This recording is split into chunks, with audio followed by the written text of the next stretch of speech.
met raad en saam, met lyding en hoop, verdriet en saam staan jy staan. Jy is altyd daar.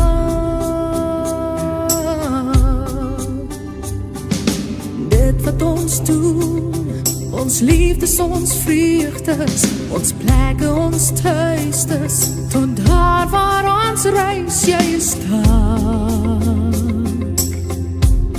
Afrikaans is ons wese. Dis die taal waarin ons groet, die taal is in ons bloed, is Afrikaans, vir ons mense. En ek stuur vir jou 'n sein, met 'n boodskap daarby, en waar jy is, sal jy dit kry, in Afrikaans vir ons mense. Al verander straatname, al word helde laat val, ons is steeds stuur ons adem, ons kultuur, ons verhaal, dit sal altyd bestaan. Afrikaans is ons wese. Dis die taal waarin ons groet, die taal is in ons bloed, is Afrikaans, vir ons mense. En ek stuur vir jou 'n sein, met 'n boodskap daarby, en waar jy is, sal jy dit kry, in Afrikaans vir ons mense.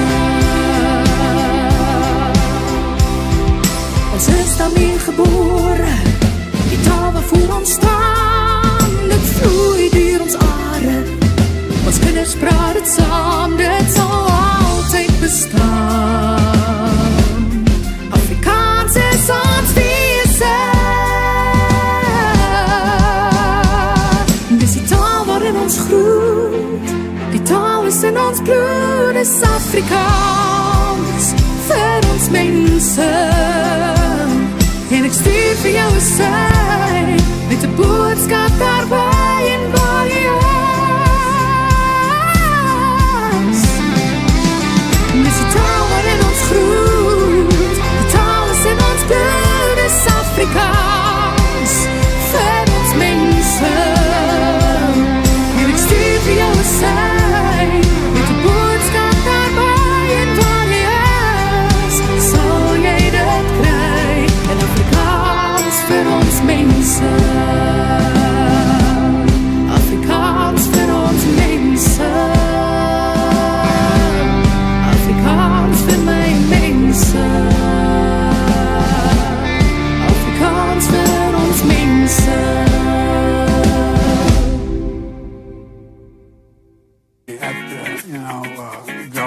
Going to my mind's going blank now. What's happening? What, I can't remember. I'm gonna lose track. My mind's going blank now. What are you talking about? What the hell's going on here? Where the hell are we? My mind's going blank now. I can't remember. I don't know what the hell he's talking about. What am I doing here? My mind's going blank now.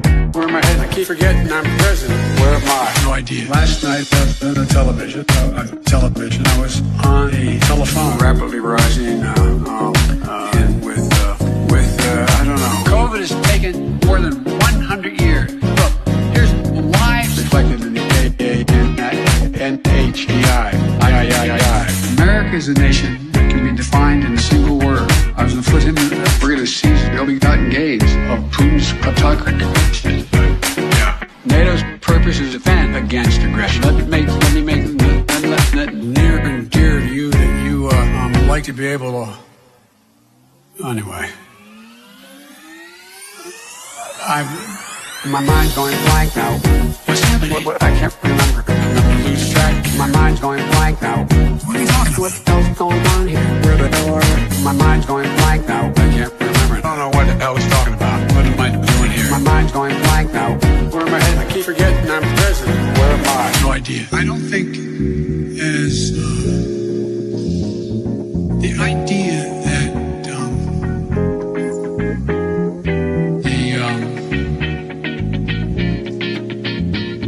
the political coverage of the I want to thank and recognize Dr. John King song. King Gus song. I can't get this to function at all. My mind's going blank now. What's happening? What, I can't remember. I'm lose track. My mind's going blank now.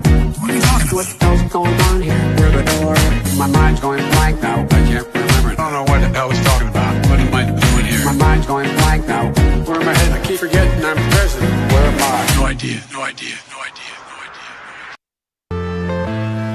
I'm saying bye to all the lies and all the times you cried, saying that I wasn't right, yet I was right by your side. You manipulator, playing games, your friends commentators, and I don't know what you say about our private conversations, but it's got them hating. Thanks to all the rumors you be claiming. It's cool, I'm done with you, so they can throw you a celebration. You gon' hate it when you see me with somebody living better. I'm trying to tell you that me just doing me gon' have you jealous. Where is Joe Biden? Does anybody know where Joe Biden is at? Another assassination attempt on a presidential candidate who was his opponent until the patless coup that took place recently by the Demon Rats. Where is Joe Biden? I think I'll find Carmen Sandiego before I'll ever find Joe Biden. But you know what I've got to say? And I apologize for the poor singing ability. But you know what? You can never know what it's like. Your blood like winter freezes just like ice. There's a cold and lonely light that shines from you.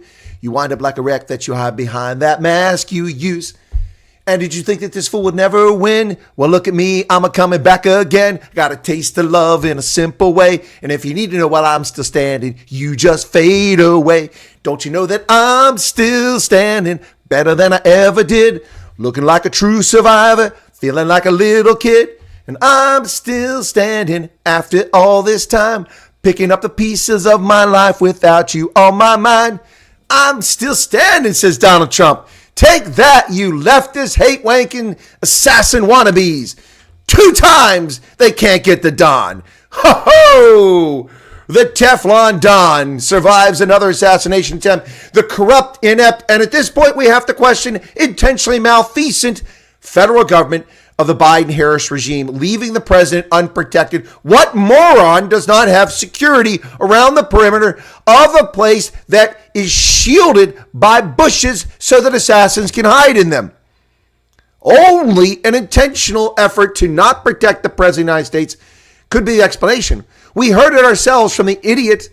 That's right, we heard it from ourselves, the idiot from the sheriff's department. He said, well, he's not the current president, so he doesn't get protection. I mean, if he was the president, we'd have a lot more people here. Wow. Can you believe it, folks? Can you believe it? Well, I can. It's all part of the demonic effort to destroy Donald Trump and steal this country. The last great hope for liberty and freedom, that shining city on a hill, which has been tarnished by this leftist scumbag operation in effect since the year 2000. Answers here, Pablo Charlie. Paulie, the brains behind the operation. Monray Siebritz. Where is Charles? The voice of reason. Freelance Kate is back again. Pablo Charlie. I think I said that already. Teresa. Debbie says, please hit the like button. Yes, please do. Debbie, so great to have you here. We had an absence of you there for a while on the program. After I made my trip to South Africa, you were busy and we didn't see you much. But we see you all the time now and so grateful for that. Dylan Combrick, always here. A definite, longtime supporter of the efforts we do here to try to bring sanity and reason to the world. Just published a video on the Bella Bill and the attacks on Minister Gwarube. Now, will the hate-wanking SOBs who attacked me personally on my previous videos recently about Ronaldo and about Ramon Cabanach in particular, will they now apologize, telling me, why are you talking to the DA? Stop it. Who are you to report in South Africa? Well, I'll report on what I want to report on. Get over yourself. South African journalists report on whatever they want to report on. It's their prerogative, and they're no better than I am. They are humans. They came out the chute the same way I did. Unless mommy had a C-section, we all arrive here the same way. I came out the chute, not a C-section. So that's how most people come out. Who knows how they do it these days? Anyway, what are the kids up to? I don't know. Anyway, so they're not better than me. I'm not better than them. I'll report on what I want to report on. And my audience will watch as much as they want to watch until the censorship destroys my platform and we have to take my life savings to build a website and run it ourselves from somewhere in the Channel Islands. Clive Streak is here. Sue Walsh. Debbie sending positive vibes out there. Ursula Windsor. Ursula, cool. You have a Germanic Scandinavian first name and a very Anglo-Saxon surname. Welcome, Ursula. Gerd Gillitz, du alte Knabe, na, wie geht's? Mein Freund. Chris Ehlers, Hendo, our moderator extraordinaire, who's been slipping a little bit lately. Quiet in the chat. He must be working, trying to make those UK pounds. Stretch those things. They don't go very far. Go to the pound store. Nothing costs a pound now. It's twice that. Richard Kuhn, welcome to you. Chris Ehlers. No, he smoked his son's crystal meth. John Jarvis, welcome, John. Good to see a fellow veteran here. Garrett's another fellow veteran, I should say. Many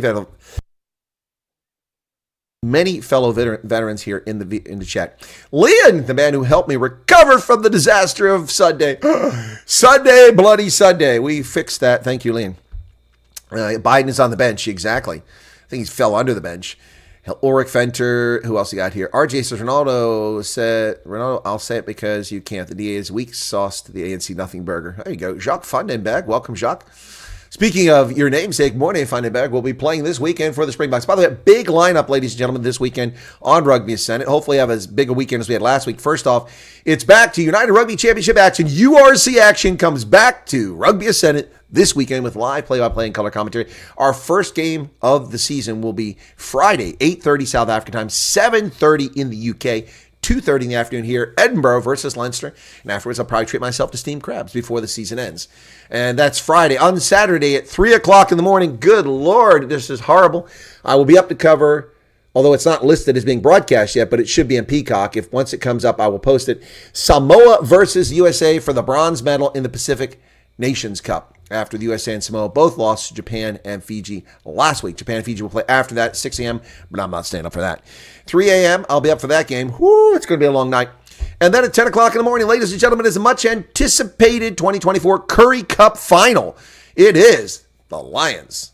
Ooh, the Emirates Lions, the Golden Lions hosting the Durban, the Natal Sharks at Ellis Park. 4 p.m. South African time, 3 o'clock in the United Kingdom, and 10 a.m. here. Currie Cup final, right here. Play-by-play, color commentary. We've got to beat that Bulls game. We had a huge audience for that one. Got to beat it. And then after that, immediately following that, it's Munster versus Connacht in UAC, or the URC, excuse me. And then at 5 p.m. U.S. time, that would be 11 p.m. South African time. It's Argentina versus South Africa. You got to stay up late for that one, folks. Get your rest on Saturday. 1, 2, 3, 4, 5 games coming up this weekend on Rugby Senate. Looking forward to it, but I will be knackered. Ronaldo, you're better off out of that bun fight circus. Well, he needs a job, and he can't broadcast right now. By the way, speaking of that, if you'd like to help Ronaldo close out, the legal fund is making progress after the DA kicked him out and didn't share with the world why they kicked him out. They've hidden the reasons for his dismissal. They brusquely, rudely dismissed him, calling him Mr. Khuz when he was a member of parliament. It should have said member of parliament. MP Ronaldo Khuz has his membership terminated. From here forward, Mr. Khuz. That is the correct way to do it. But they were snotty, arrogant asswipes, the DA. That's how they treated a guy who kept their word humming and successful for years. This is a horrible, horrible situation. Shame on them. If he did commit an offense, then you respectfully dismiss him for something that happened 15 years ago. Not a crime, and not even something that's wrong, morally or legally. They are a shameful political party. Need some Super Bowl picks for this weekend. Opening weekend is always dodgy. Yes, URC is dodgy. Well, let me just tell you right now, without looking at lineups, I would say the following for those two games. Hang on a second there. I'd say Edinburgh pulls it off against Leinster at home. Ooh, that's a big one to call. And Munster will win against Connacht. There you go. All right, so go. Oh, have I got that? I think I have that set up. James Bowie says, hey, Chris, I'm glad your computer's working, and so am I. Ronaldo says, thanks for the kind words. You're very welcome. I would assume at this point you're a former member of parliament, Ronaldo Khuz, a position you earned through a ranking based on the crazy system South Africans have where we don't get to vote for, well, not me, but you don't get to vote for people. You vote for a party, and then they pick the people. But the DA vetted Mr. Ronaldo Khuz. They vetted him. They knew who he was. They ran him up the list, high enough up the list that he got one of those 80 seats or whatever it is the DA got in the end, and he's there. And then without any discussion, sharing what the cause is. We still haven't seen on the DA website, he contravened our Constitution. Really? Well, didn't Helen Zilla do that a few years ago? Didn't Helen Zilla contravene your Constitution, your press Constitution? Look, folks, the DA can do what they want, but it's illegitimate to the voters of South Africa. How many voters in South Africa that Ronaldo represented actually want him to go, other than the socialist hate wanker to self-pleasure himself with masturbation on Twitter, really, and in the local media. I mean, actual South Africans. How many South Africans actually know about this and care about it? Probably very few, because there's nothing to it. There's nothing to it. It's a shameful thing. But the DA can do what they want. They're a private organization. Unfortunately, what they do privately affects the governance of the country, and that's a problem. If you got to vote for the candidate and you voted Ronaldo in as a member of parliament, and then the DA kicked him out of the party, well, then he'd be an independent, but he'd still be in parliament. This is what's wrong with South Africa's so-called democracy. That's right. Ronaldo got there without kissing a single ass, made in my own terms. We'll speak about it once everything is said and done. We know Ronaldo, and there's some people criticizing you, saying, why don't you speak out? I think that's unreasonable for people to expect you to speak out. You've now got an appeal, I would imagine, to the Democratic Alliance that's going on. Also, you've got this horse manure South African Captured Human Rights Commission complaint to the Equality Court. By the way, congratulations. As I said, after the DA kicked him out of the party, the fundraiser has gone up, and thank you to all the people that are helping out there if you want to support Ronaldo. So let me show you what you can do here. This is I put the link in there, and look at that. 49% of his original goal. That's pretty awesome. So 16 days it's been running, and it's a big jump here in the last day or so, over $1,000, about $1,200 more US. So that's pretty cool. Well over 23,000. Yeah, and it's hit 50,000 Rand. That's excellent. Look, it costs a lot for lawyers. I know the Veterans of Foreign Wars post here. We're having challenges with the county. It won't reissue the license for small gambling, which is a big source of revenue for the canteen. 70% of its revenue. We're on the verge of insolvency as a consequence because no revenue is coming in. And so we had to engage an attorney. It cost a fortune. We don't have the money for it. It's an organization that's essentially bankrupt. But our bank has helped us with that because there's a mortgage on the building, a massive mortgage, by the way. It's been there for 20 years. It just keeps getting redone. It's a commercial mortgage. Anyway, so the bank has helped us with their attorney who's helping engage. But attorney's expensive, so we're getting billed for the hours, and it's a lot more than South African attorneys. And it gets tacked onto the mortgage. So they'll never pay off the mortgage. Dan Quarter. Who's saying anything about Dan Quarter? Condom Dan. There is life beyond the DA and crooked politics. Well, I think Ronaldo was going to try to get back on the DA. I don't know if it's going to happen, but we'll see. And you're very welcome for the kind words. Hendos is better off joining the Freedom Front. Will any U.S. president deal with the CJNG? It's a guerrilla-style group, for goodness. I don't know who CJNG is. Who is that, Pablo Charlie? Saw Gareth Cliff is in Bulgaria. Oh, is he a communist? Is he a Russian supporter? I didn't know Gareth Cliff was in Bulgaria.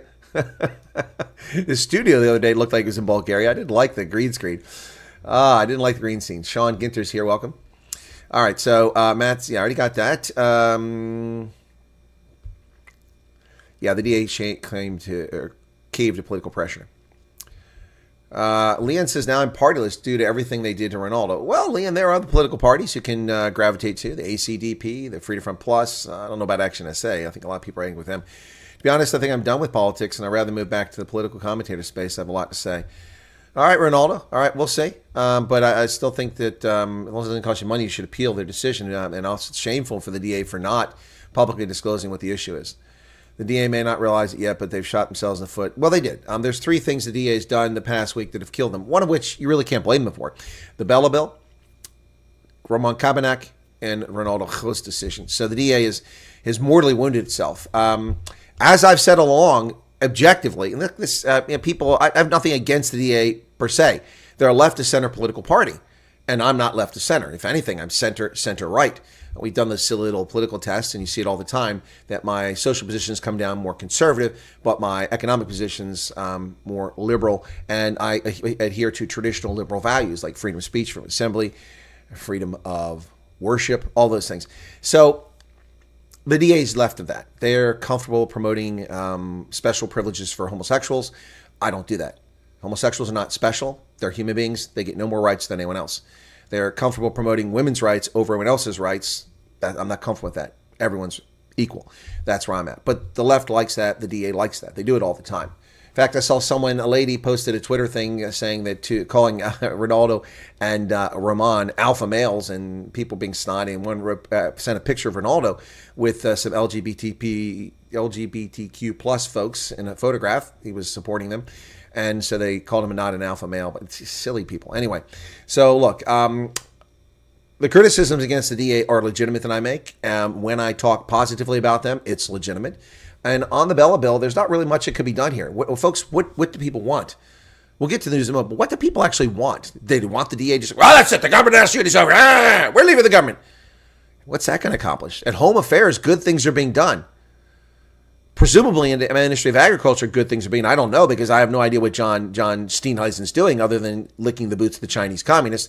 I don't know what he's doing. Well, yeah, that was gratuitous. I enjoy that. Anytime somebody bows obsequiously before Chinese communists, I will expose them, regardless of their party affiliation or their nationality.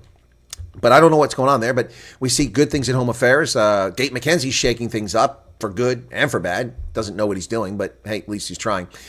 So why would the DA just leave the government of national unity? So what are they going to do?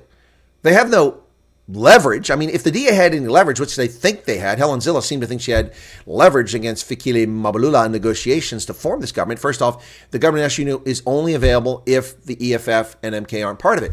Well, now Cyril Ramaphosa has come out and said any party's welcome to join. The EFF, MK can come in. That's part of today's news.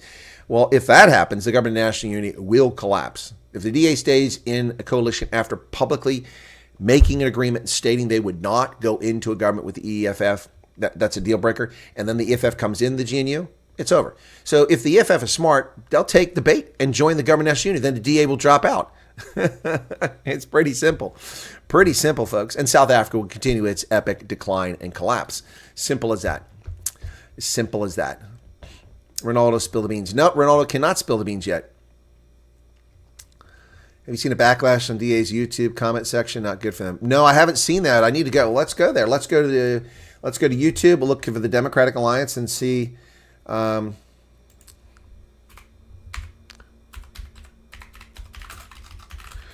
it may be bad, folks, but remember, this is social media, so that doesn't everybody. Let's see. What's their recent one? 4 days ago. Okay, their message board, community. Let's see. Maybe that's where it's at. Okay, I don't know where the backlash is there. Maybe on Twitter. Unprincipled DA will complain about partners being unprincipled. Yep. Pablo says, I can say with full confidence the DA and Freedom Front Plus have the best ministers GNU. Good evening. Oh, yeah, I haven't even talked about the Minister for Corrections. That's, of course, our friend there from the Freedom Front Plus. Well, let me look at this one that Steenhuisen reviews the GNU. Okay, let's see what's going on here. Okay, I don't care what the tracker's saying. Steenhuisen really matters. Well, you proved you're wrong. Well, there's nothing here. Nothing here. So I don't know where those comments are coming from, but I haven't seen it. Anyway, James, did you watch the Trump assassination video? Yeah, please watch my Trump assassination video. What did James want? What do you make of the attempt of Trump? I'll get to that, but I've already done a video on Helen Rich. Hi, everyone. We'll never vote for this party ever again. Only voted because of Ronaldo. How many voters have they lost already? Have you seen the backlash? Well, Twitter would be a more appropriate place to see. Go to Twitter, and let's take a look at the DA.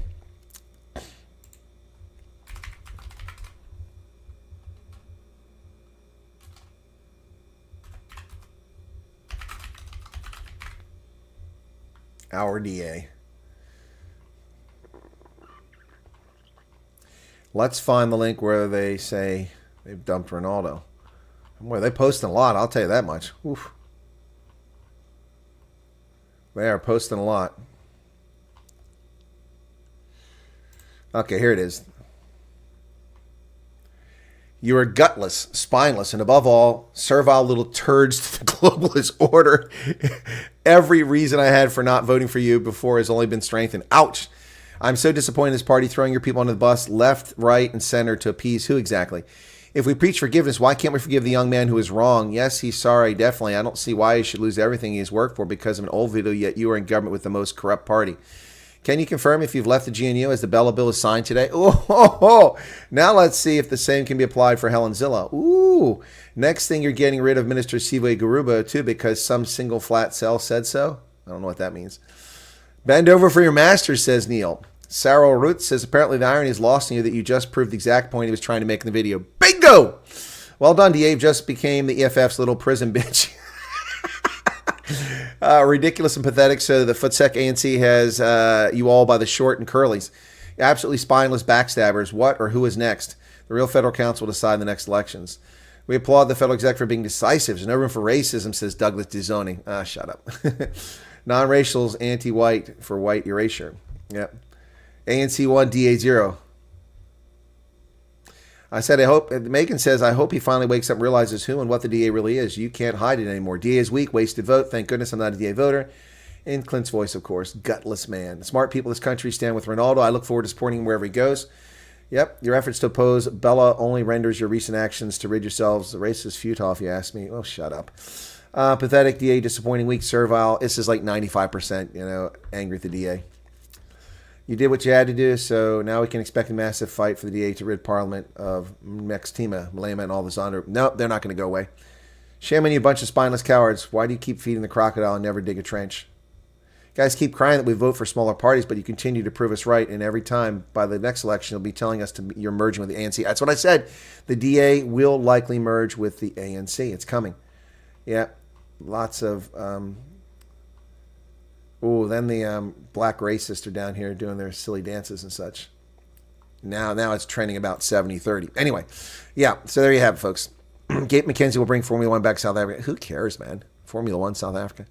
People understand that all these big parties are funded by a globalist cabal. Yeah, they do have mass psychosis. Yep. Ronaldo is a sacrificial lamb. If NATO approves strikes on Moscow, there is real danger of nuclear response from Putin. Well, yeah, but NATO can't approve nuclear strikes. The nuclear strategic forces aren't under NATO control, so that's a silly point. I'm not picking on you, Theodorus, but NATO doesn't have control over nuclear forces. Nations do. The German government doesn't have them. The Brits have them. The French have them. The U.S. have them. So only those governments can launch nuclear weapons. Yep. Good evening, Diane. My opinion, most of the beef of the DA is with the GNU is in the mind of the mainstream media. Media wants to see that. Yes, they do. And that's why I said it could collapse. I said it probably won't last too long. All right.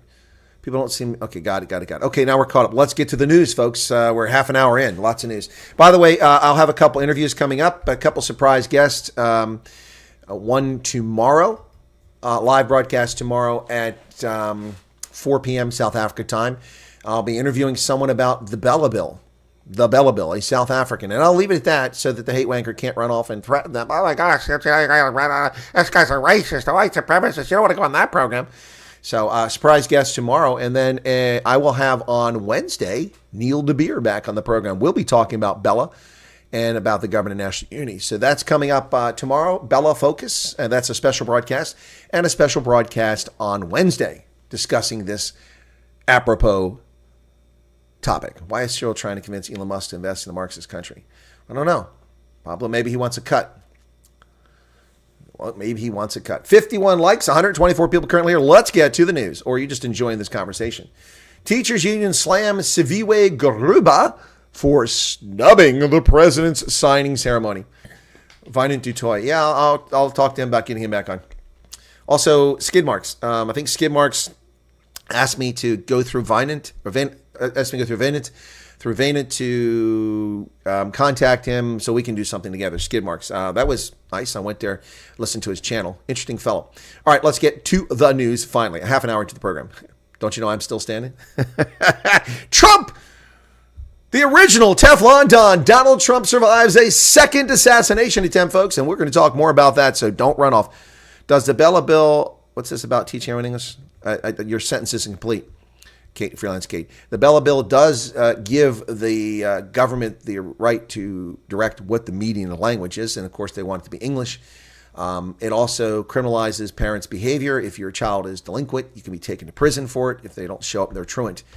By talking about all that nonsense about DA, I hope you're prepared to be ruled by the Zuma junta. We'll see. News time. There you go. Siviwe Gwarube. Quite a present person for her short stature. She's quite a hefty person. South Africa's Democratic Teachers Union General Secretary Mukwenya Malukleka vowed to lobby Ramaphosa after she failed to attend. What do they hope to accomplish? Do they want her sanctioned? Given a letter of reprimand? Shut up. Did she say she'll oppose the law? No. She said she'll enforce the law. What do you want the DA to do? They have no power in this government. If they had power, they would have the police or justice. But they don't have police. They don't have justice. They do have home affairs, and they have communications, and they have education, and they have agriculture. All things that need to be fixed. Do you want the DA to fix those ministries and fix that part of South African society? Or do you want them to walk away from the government of national unity? This grand coalition. Your call. Well, another one of these actors. Act seriously against Minister Siviwe Gwarube. Save South Africa, accuses DA of bullying Ramaphosa. Ramaphosa bullying. Ramaphosa was bullied. Ramaphosa was on the verge of resigning over Palapala until the government betrayed South Africans and covered for him. The ANC closed ranks and covered for Cyril Ramaphosa. Yep, I got a question. Cyril signed the Bella Bill. He includes 2 clauses. Did he scratch out those clauses before signing it? First off, I don't even know if that's legal. Let's discuss that. Is that even legal? That's a question I need to ask my guest tomorrow. Is it even legal for the president to alter legislation in front of him? I don't think it is. Does he have the power to simply remove things from a law that are presented? I don't think so. Parliament approved the bill to him. I mean, look, I'm okay with him suspending, but what gives him the authority? Does he have the authority under the South African Constitution to simply veto parts of a bill? Does he have a line item veto? I was unaware of that. Is there an attorney present? There you go. Let me ask somebody real quick there. Oh my goodness, I'm drawing a blank here. Oh, okay, got it. There you go. Here for fun, okay. Let me just do this real quick. Hang on.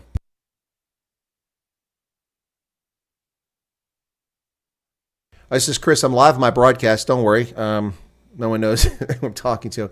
But I'm curious, because you might know, does the President of South Africa have unilateral line item veto authority? I mean, with the Bella Bill, he just said parts of it won't go into effect. Does he have such authority under the Constitution? I can't find it in the Constitution. Maybe I missed it. I think you probably know. Just let me know when you get a chance. Thanks. All right, folks, I've sent that off to someone that is a subject matter expert in constitutional law in South Africa. So hopefully I'll get an answer back on that. Third possible assassination attempt unless the aircraft problems have been officially independently assessed. Yeah, I know, Keith. But we've got nothing more on that. So, I mean, there's nothing to indicate it was. Yes, the EFF is no longer the only flip-floppers in the room. That includes the DA as well. But what did you expect when they went into the government national unity? They're not going to fight the NHI in the government either. No, it's not legal. So, in fact, the whole bill is signed in right now. That's what I thought, Charmaine. Yep. The president cannot veto parts of bill. Yeah, that's what I thought. I mean, I can't find it in the Constitution, so hopefully my contact will be able to tell me that. Wants some end crap, it needs to go through the House of Parliament. That's what I thought, Charmaine. Yeah, so this is just nonsense. Now, Cyril says the door remains open to the government of national unity for the EFF and others to join, according to Lizeka Tandwa. Wow. Any party that may want to be part of this, they have to come forward. They have to say, we also want to be part of the GNU, and we'll listen to them. And to the extent to which they're able to subscribe to what we've decided should bind us together, which is the principle set up the statement of intent, everything else that goes with that. So there you go. The ANC Youth League has shown an appetite for the EFF to join. Earlier this month, ANC Youth League President Colin Malachi invited the EFF to join the party, or join the government after a perceived stumbling block. Floyd Shivambu left the party. There you go. So, will the EFF join the government of national unity? If it does, then the DA really sits on the horns of a dilemma. Will it remain in the GNU? After saying that the basis for forming the government of national unity included exclusion of the MK Mkhonto weSizwe and the economic freedom fools. Yeah. Yeah, we will see. Herman Mashaba rejects a coalition with the ANC in Tshwane. What the hell is going on here? Honestly, what is going on? Herman Mashaba rejects a coalition with the ANC. His local structures in Tshwane have been screaming that we're leaving the government. Celia Sprink is corrupt. We're not part of this. We're not part of this. And he says, well, the Senate has to decide. Now the Senate yesterday decided that they're going to leave the coalition. So today he says we're not going to form a coalition. So what coalition is going to exist? Who's going to form a government? Will the DA coalition have to draw in the EFF to replace the ActionSA? I mean, what's going on here? What is going on here? What is Herman Mashaba's endgame, folks? It doesn't make any sense. ActionSA has addressed rumors suggesting the decision to leave the multi-party coalition agreement in Tshwane led by Mayor Celia Sprink is driven by personal or political motives rather than genuine public interest. So he's throwing that out. That's not the case. That's not the case. That is not the case. Additionally, Mashaba acknowledged the public confusion surrounding ongoing events in Shwana, which led some to believe that ActionSA is considering a coalition with the ANC. He dismissed these rumors, saying that the party will never support the ANC or any party involved in corruption.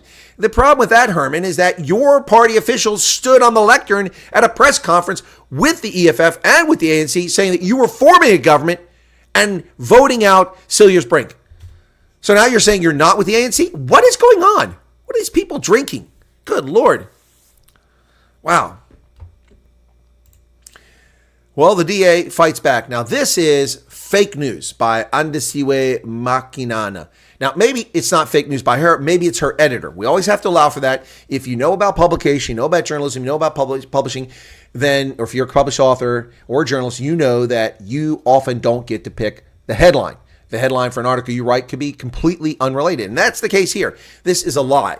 This article says the Democratic Alliance is fighting back, but it offers no statement, no information. It doesn't even talk about the Democratic Alliance. It spends the entire time talking about ActionSA, repeating stuff we've already seen here.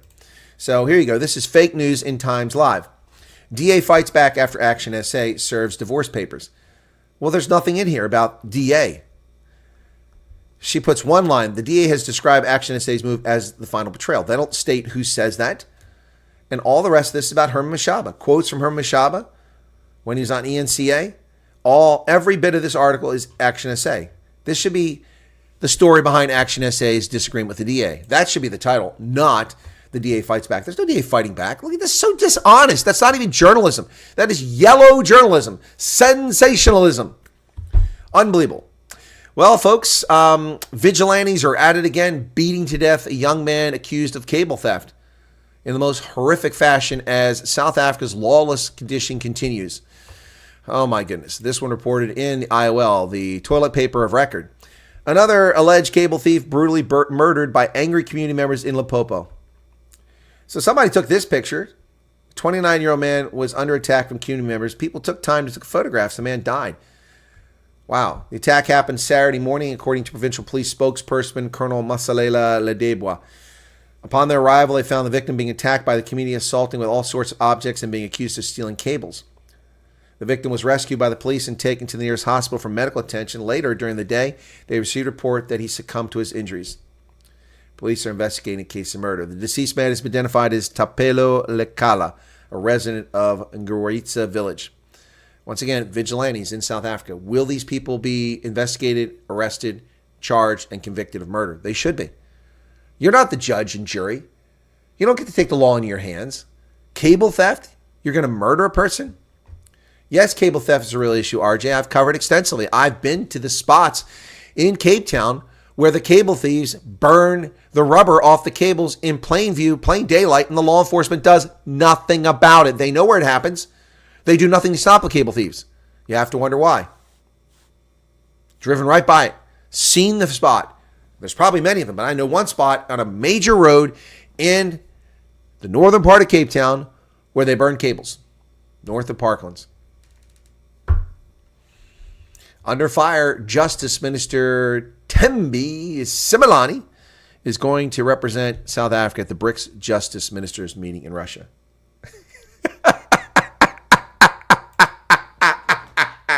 The BRICS, Brazil, Russia, India, China, and South Africa. Look, the only innocent actor in all that is India. Brazil, fascist, totalitarian state that seeks to arrest the political opponents and suppress free speech. Brazil. They're going to have a justice minister. Russia, a fascist totalitarian state that arrests journalists and anybody who they deign to put away, including industrialists. Ooh, Brazil, Russia, India, the world's largest democracy. China, a fascist, communist, totalitarian, slave-owning state where they harvest the organs from Muslims because they can. And South Africa, a fascist totalitarian state under rule of a black supremacy communist party, are all having a justice summit. This should be the BRICS Injustice Summit in Moscow. The only innocent actor in BRICS is India. The rest are just evil countries. Not the people that live in them, folks. The governments. Wow. BRICS, for goodness sakes. They're sending a thief there. Wow, what a show. Apparently, South Africa is a net exporter of copper. No copper mines. Yeah, exactly. How can that possibly be the case? The copper is in Botswana and in Zambia, not South Africa. Many countries want to join BRICS. Yeah, well, some have joined BRICS. Look, they're full of fascist totalitarians. The Saudis have joined. Venezuela has joined. What's next? North Korea and Iran? Are they going to join? Actually, Iran did join. Yeah, there you go. It's a cabal of totalitarian fascists. That's what BRICS is. That's a video that's screaming to be made. I need to make a video on that topic. Moving on. Well, folks, I have reported on this story since I was an intelligence official many, many years ago, trying to inform people about the horrific ecological damage that is done by this trade, which is tolerated by officials, many of whom are corrupt. They're involved in it. In South Africa, this is the denuding of your waters of abalone. And finally, the cops have caught more abalone thieves. It goes to China, where these scumbags pilfer the entire seashore. Western Cape Police sees abalone worth more than 10 million rand in athlone. 3 suspects arrested and charged with illegal possession of abalone. Well, officers attached to the tactical response team arrested 3 suspects aged 28, 31, and 53. I hope they get long prison sentences. Yep. They acted on a tip about an abalone storage facility, which led them to arrest industrial violence. Look at that. Look at all that abalone. What a bunch of scumbags. Why can't you devote your energy to lawful business? Hey, folks, who started Wimpy? Let me ask you that question. Who's still here? Who started Wimpy? Does anybody know? Wimpy, of course, is a famous restaurant. Very popular in South Africa, by the way. Who started Wimpy? Let's do a poll. Which country was Wimpy started in? Let's see what this is. Okay, start a poll. Oh, actually, let me just ask a question. I can't do a poll. I'll do a poll, okay.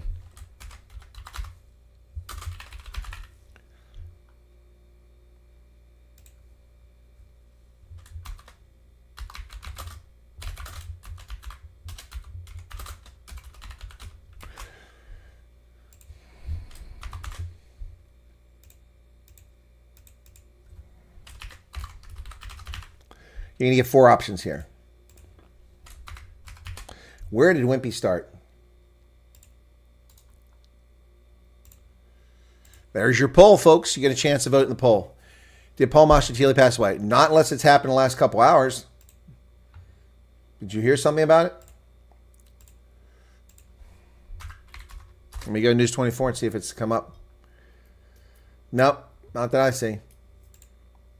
So the poll's up, 24 votes now. Edward Gold, sir.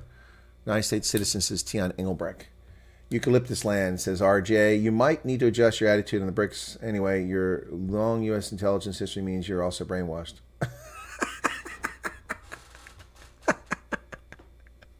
How so? How so, Outfiltrationist? How so? Adjust my attitude in BRICS? Why should I adjust my attitude in BRICS? It's a fantasy. It's a totalitarian dictators club. Oh, my goodness. Long U.S. intelligence means you are brainwashed. How am I brainwashed? Please, detail it. You always have interesting things to say Outfiltrationist, so please clarify your statement. None of them. It's a UK company, Wimpy. Well, UK's on there, man. That's one of the questions. One of the answers. Charmaine, no, his insides overheated, so he was just hot. What? You can't find Paralamon on any restaurant menu that I can afford anywhere in Cape Town, says Diane. Yep. Okay. Too much whiskey. Somebody's having too much whiskey. Anyway, here's your chance to answer the poll. I'll leave it up for a little bit, and I'll come back to that story in a little bit. All right, so there's no intention to interfere in South Africa's International Court of Justice lawsuit against Israel. This from the U.S. Embassy in South Africa. Well, of course not. That's not the role of the U.S. government. Why would we do that? Well, because newspaper reports have erroneously claimed that Israelis have launched a campaign at U.S. embassies around the world, particularly in South Africa, for the U.S. to engage against South Africa's position. Well, that's not the case. So, interesting. But nonetheless, we're not doing that. Reports that Israeli government is lobbying U.S. officials to exert pressure on Pretoria to drop the charge. Well, we're not doing it. Last week, Axios, a leftist news site, reported communication had been intercepted in which Israel's foreign ministry was lobbying members of U.S. Congress to press South Africa to drop legal proceedings. Well, that's members of Congress, not the U.S. Embassy in South Africa. Knock it off. Well, The African National Congress is a party that claims to be against gender-based violence, which primarily affects women and children. It's not exclusive. Men are also victims of gender-based violence, but overwhelmingly, the victims of gender-based violence are women. Physical abuse, sexual abuse, rape, torture. The African National Congress, whenever they get in trouble, the first thing you do is they fall back on gender-based violence. So they're accused of corruption. They have a press conference. Today, we're here to talk about gender-based violence. What about the corruption? No, gender-based violence. Corruption, gender-based violence. So that's what they do. But the horrific things happening in the Congo don't seem to get their attention. They claim that they care about Africa. They engage all over Africa. They stick their nose in the business of Cote d'Ivoire, Eritrea, Ethiopia, Sudan, Central African Republic, Burundi, Zimbabwe. They're sticking their nose everywhere. DRC. But what has the South African government said in outrage about what's happening in the Congo? I've talked about it in the past, but the Wall Street Journal runs a story about it today. That's why I'm mentioning it. The calamitous rape crisis unfolding in Congo's war. 80% of women in these refugee camps for the displaced have been raped in brutal attacks. As international tension wanes, if the war ends, I won't have to be raped anymore, a woman said. The women walk in silence, their flip-flops tapping the black volcanic rocks, sometimes catching the plants that crop in between. On open stretches of their 5-hour march, they quietly trade stories, the only way to steal themselves from the dangers they know are looming in the thicket. Each of the women has been raped on this path, some once, some twice, some 3 times. One was raped while her baby lay on the ground beside her crying. Another was pushed to the ground for hours by 2 men armed with knives and machetes. They've each heard the muffled screams of their friends being assaulted nearby. But they still keep coming back. They have no choice. They live in a tattered camp on the outskirts of the Congolese border city where their children starve during the day and shiver at night.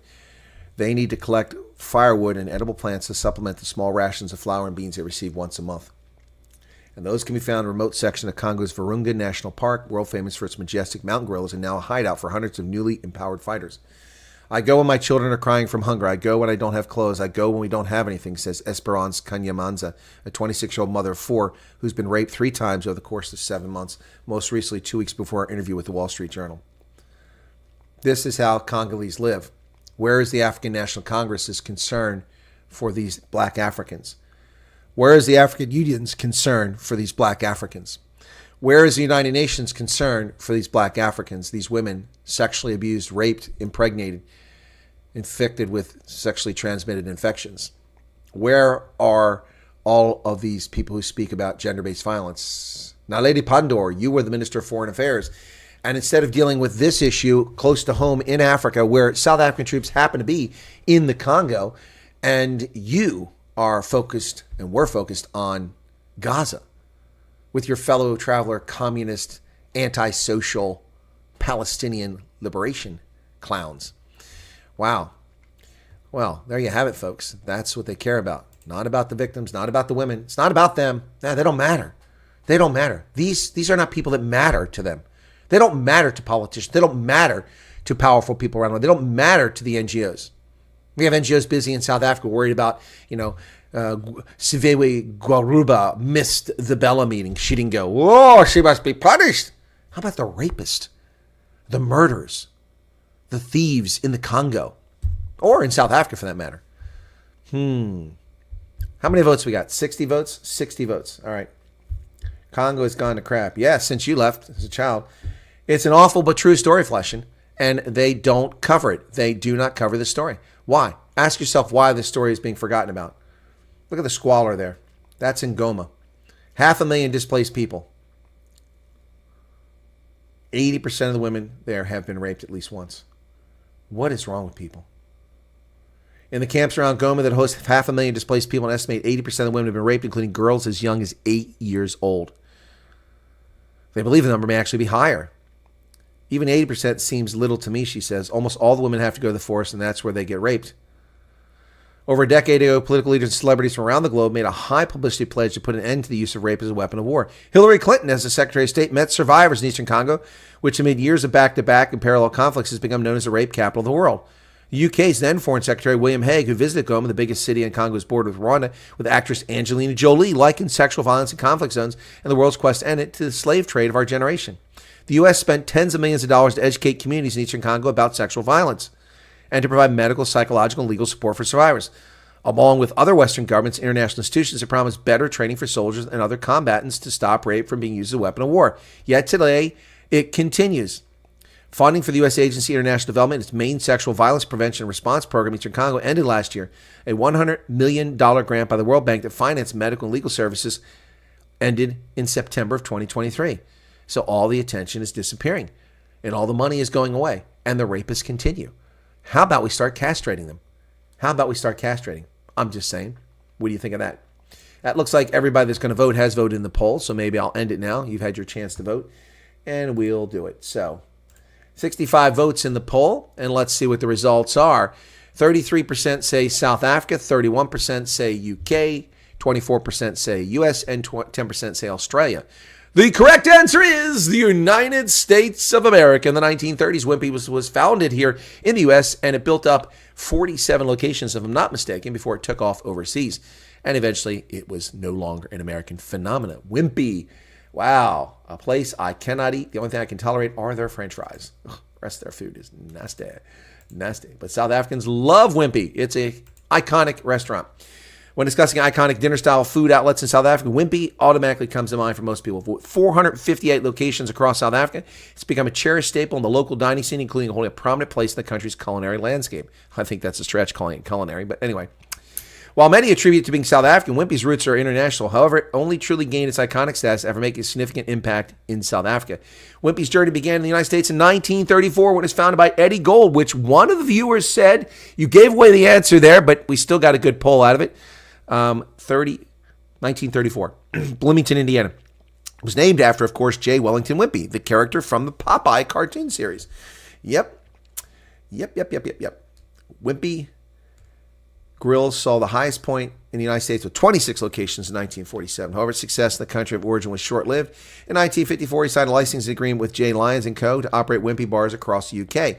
This marked the beginning of further expansion for international. And there he is, Eddie Gold, eating a Wimpy burger back in the day. That's a long time ago. I'm sure he's passed away. Wimpy Grills later formed a joint company with Lyons, Wimpy's International 57. Wimpy's International was based in Chicago. When it arrived in South Africa in 1967, marking a significant milestone in the chain's history, it opened its first restaurant in Murchie's Passage, Durban, and 1,000 people visited Wimpy on its opening day in 1967. This is because it was one of the first Western fast food chains to enter South Africa and at affordable prices. Throughout the 70s, Wimpy expanded across South Africa, mainly through franchising. Wow, it focused on coffee, all-day breakfast, burgers, and grills, complemented by a wide selection of shakes and desserts. Well, there you have it. There is the story of Wimpy, ladies and gentlemen. It's now pretty much a South African thing. 1983 prices. Oh my goodness. Can you imagine? Let me see if I can get that to come up. Wow. Let's get the 1983 prices up here. I got to see this before we go off from this. Going to be hard to see because they're still small no matter how big I make it. It won't blow. There we go. Okay. 1983 prices. A Wimpy pure beef hamburger, R2. French fried chips, 75 cents. A Wimpy cheeseburger, R2.30. Wimpy Super Grill, just R3.50. A sirloin steak, a rump sirloin steak at Wimpy in 1983, R5.50. Wow. Man, oh man, oh man. How the times have changed and how our money isn't worth squat now. Wow. In 1987, Baker's SA sold the South African chain of Pleasure Foods, which is known as Juicy Lucy. Okay. In 2003, Famous Brands Limited, then known as Steers Holding, acquired Wimpy. So Steers owns Wimpy. Yep. When it bought Pleasure Foods. Famous Brands then brought the other International Wimpy Holdings, bought them in 2007. So it's now a South African company. According to Famous Brands' most recent report, there are 544 Wimpy outlets around the world, 458 in South Africa, 63 in the UK, and 23 in other SADC countries. There's a couple more in Kuwait, Egypt, and UAE, but they're not owned by Famous Brands.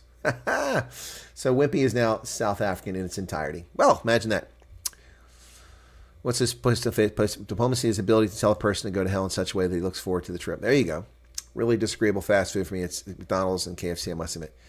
You're not the only one who can't eat Wimpy. McDonald's is another one. Yep. Okay. Been there, Murchie's. Murchie's Passage, Charles. Okay. Wimpy used to have great curry burger when they were still in the UK. Okay, Fleshin. I refuse to eat their food due to BEE policies, says Chris. Okay. Wimpy has been here forever. No, just since 1967. I'm older than Wimpy in South Africa. Amanda Antoinette Short, we was right. Okay. All right, good. You got it right. Where's the difference between load shedding and load reduction? Well, exactly. It's the same thing.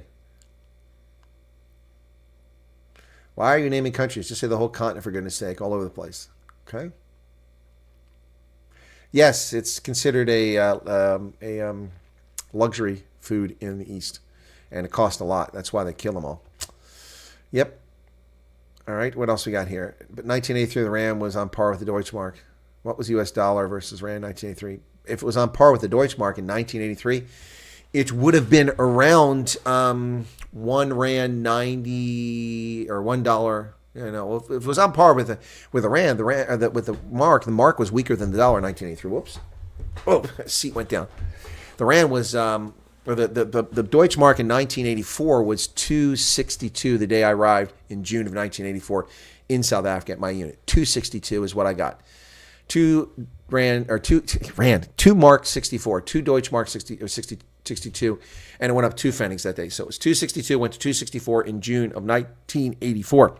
If the rand was on par, that means you got 2 rand 60 for the dollar. I don't think that's correct. Caroline Gaynor says Spurs started by South African Alan Embor. Thank you for that. Okay.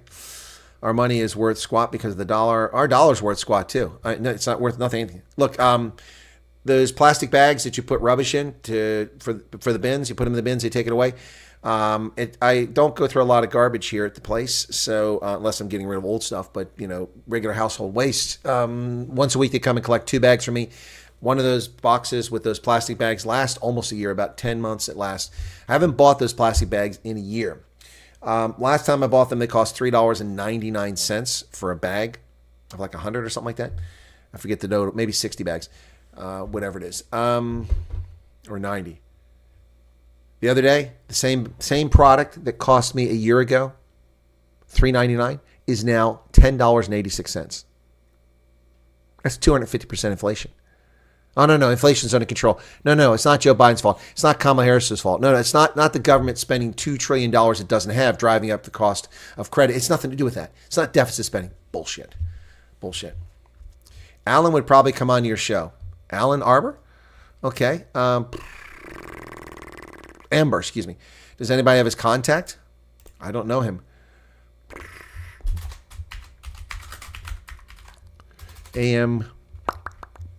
AMBOR.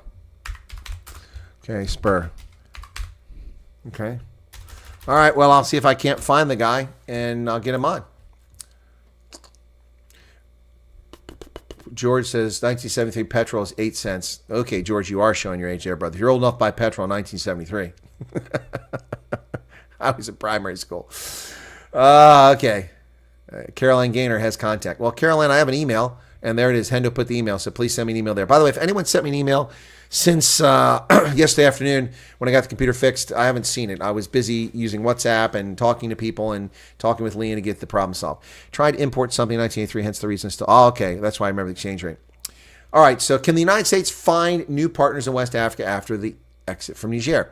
Well, interesting story, actually well written. I'm going to give her a lot of credit. Washington now seeking a plan B after troops were ejected from their base in Niger. This is by Shola Lawal. Pretty good story. Following 11 years of defense cooperation, millions of dollars spent on maintaining military bases, the United States officially pulled its troops out of Niger this week in a surprise divorce that experts are calling a blow to Washington's ambitions for influence in the troubled Sahel region. Now, to correct Shola, who's written a pretty good, relatively objective article here, but there is a problem with it. It isn't 11 years defense cooperation. No. 11 years defense cooperation would mean that we were only doing things cooperating with the defense forces there starting 11 years ago, is what she implies, which would make it 2012. That's simply not true. We've had defense cooperation with Niger for decades. There has been a more concerted effort since I opened this Office of Security Cooperation in Niger in 2012. That's when I opened it. That's what she's talking about. But we were doing cooperation before that. Yeah, she goes on, and it's a good story, but there's one problem with this. Her editors put this garbage in here. This is an image by David Vine's list of U.S. military bases abroad, American University, in 2020. This is problematic because it's factually incorrect. And they put this in. Large military base. What's a large military base? The only large military base that we have in Africa is in Djibouti. There is no large military base in Niger. It belongs to the Nigerian government and always has. And in Somalia, we don't have a base at all. All these other places with little green circles, small military base, other military facility, they say we have a military base in Botswana. That's a lie. Where did they get this shit from? Where did they make this up? There's no base in Botswana. I mean, these people are delusional. Absolutely delusional. No, Pablo Charles, there's no base in Botswana. Why do people think that? Where did that bullshit come from? I've lived in Botswana. I've worked in Botswana. I've worked in Ministry of Defense with the Botswana government at every military installation in Botswana. I've been to all of them. I know them intimately. There is no base in Botswana. Where do people make this stuff up at? The only base in Botswana, the one they're talking about, is an air base, Tebe Patwa, outside of Habarani. It's not an American base. There's not even an American presence there. There's not a single American who lives or works there. And never has been. It's ridiculous. Now, the U.S. provided funding to help them build the base. That's true. But we don't even have any special privileges there. Do you know how many freaking aircraft clearance messages I had to go through in Botswana to get people to be able permission to fly in there? That's right. They saw an American at one of the bases in Botswana. It's probably me. Probably me walking around in uniform. Aha, see, it's an American base. Or one of my predecessors or successors. What a bunch of idiots. See, this is what drives me nuts. This is a university graphic. It came from American University. So it's a record out there now. As if it's true. It's a lie.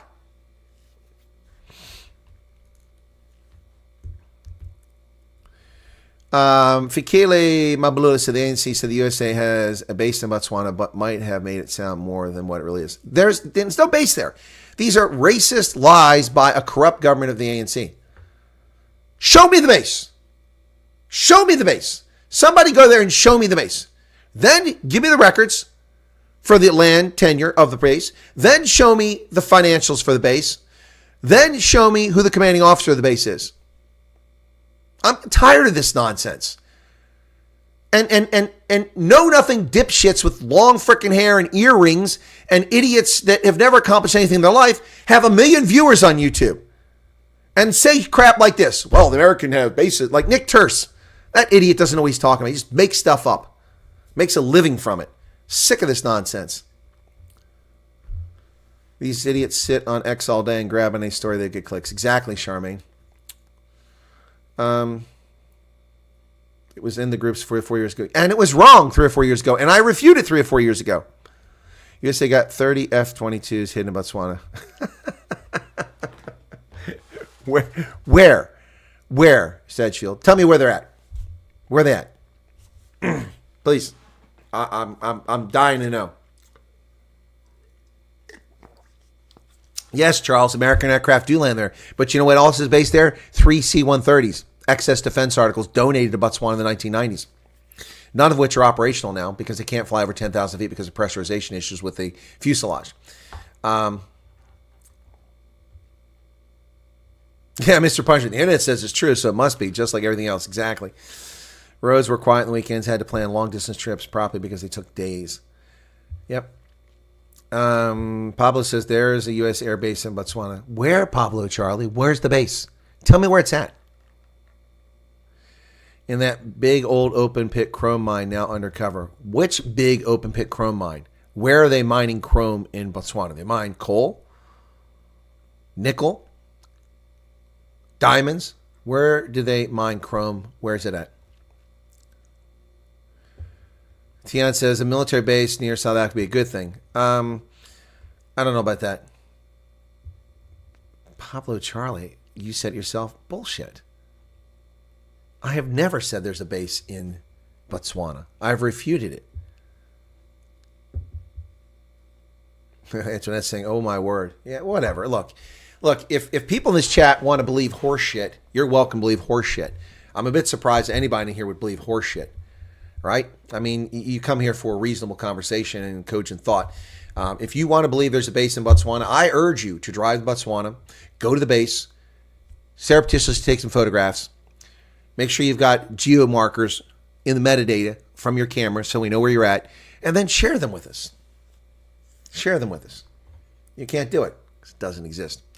Mali and Burkina Faso as well as Niger, launch new biometric passports. They can't provide electricity, but they can provide biometric passports. Chris Ayler says, thanks, Chris. Yes, it's horseshit. Yep. Burkina, Mali, Faso, and Niger will soon launch new biometric passports, according to military leader Colonel Assimi Goïta, as the junta-led states look to solidify their alliance after splitting from regional bloc ECOWAS. Well, where exactly are they getting biometric passports? Probably from Germany.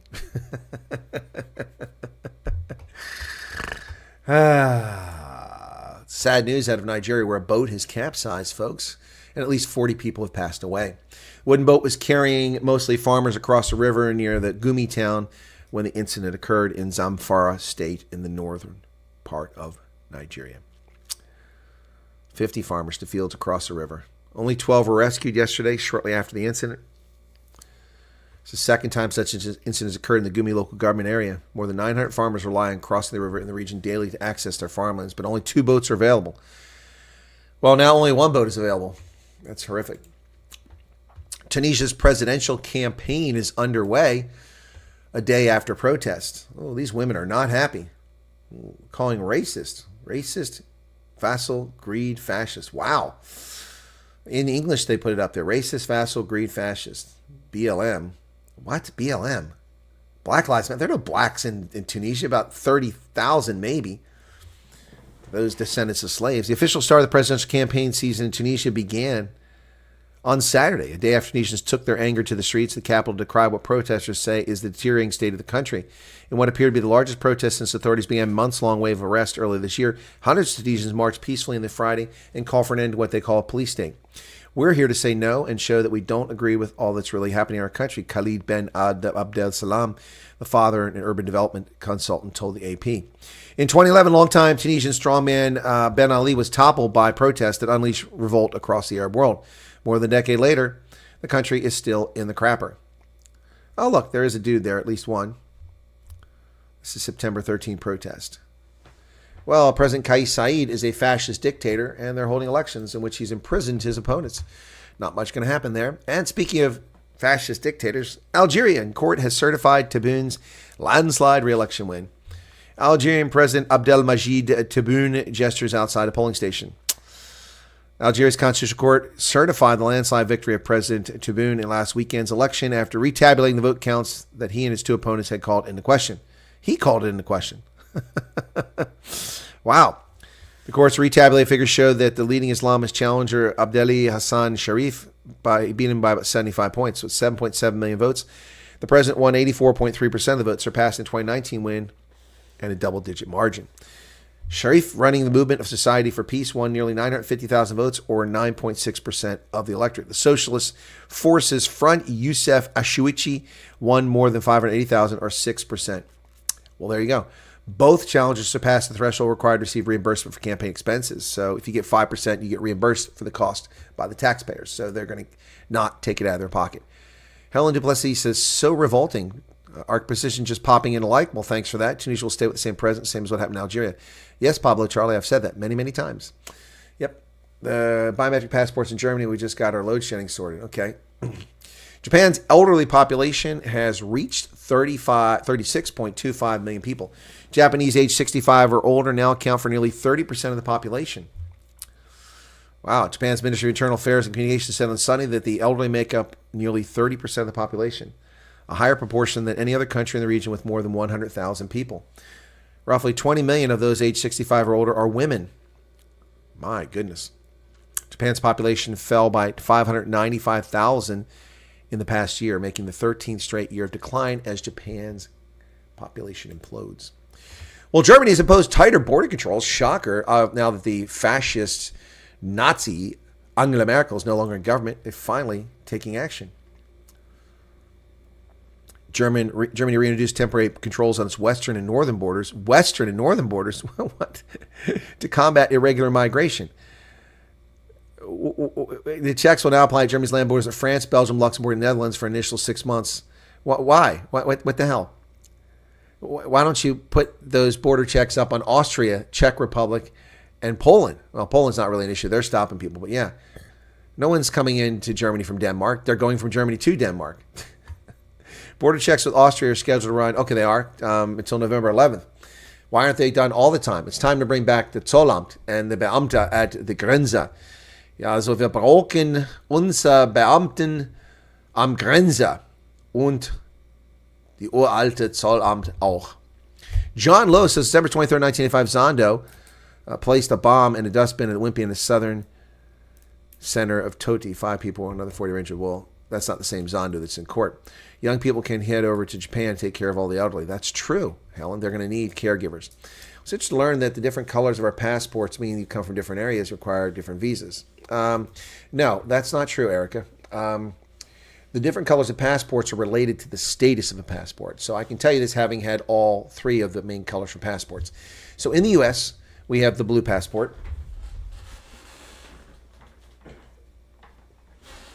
This one is invalid. It's been punched because it expired. We have blue passport. This is for tourists. Every American can carry a blue passport. South Africa, I think you have a green one. Everyone carries this.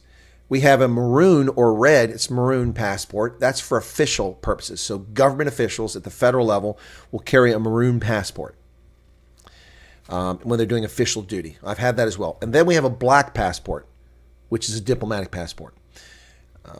So that's the 3 colors we use.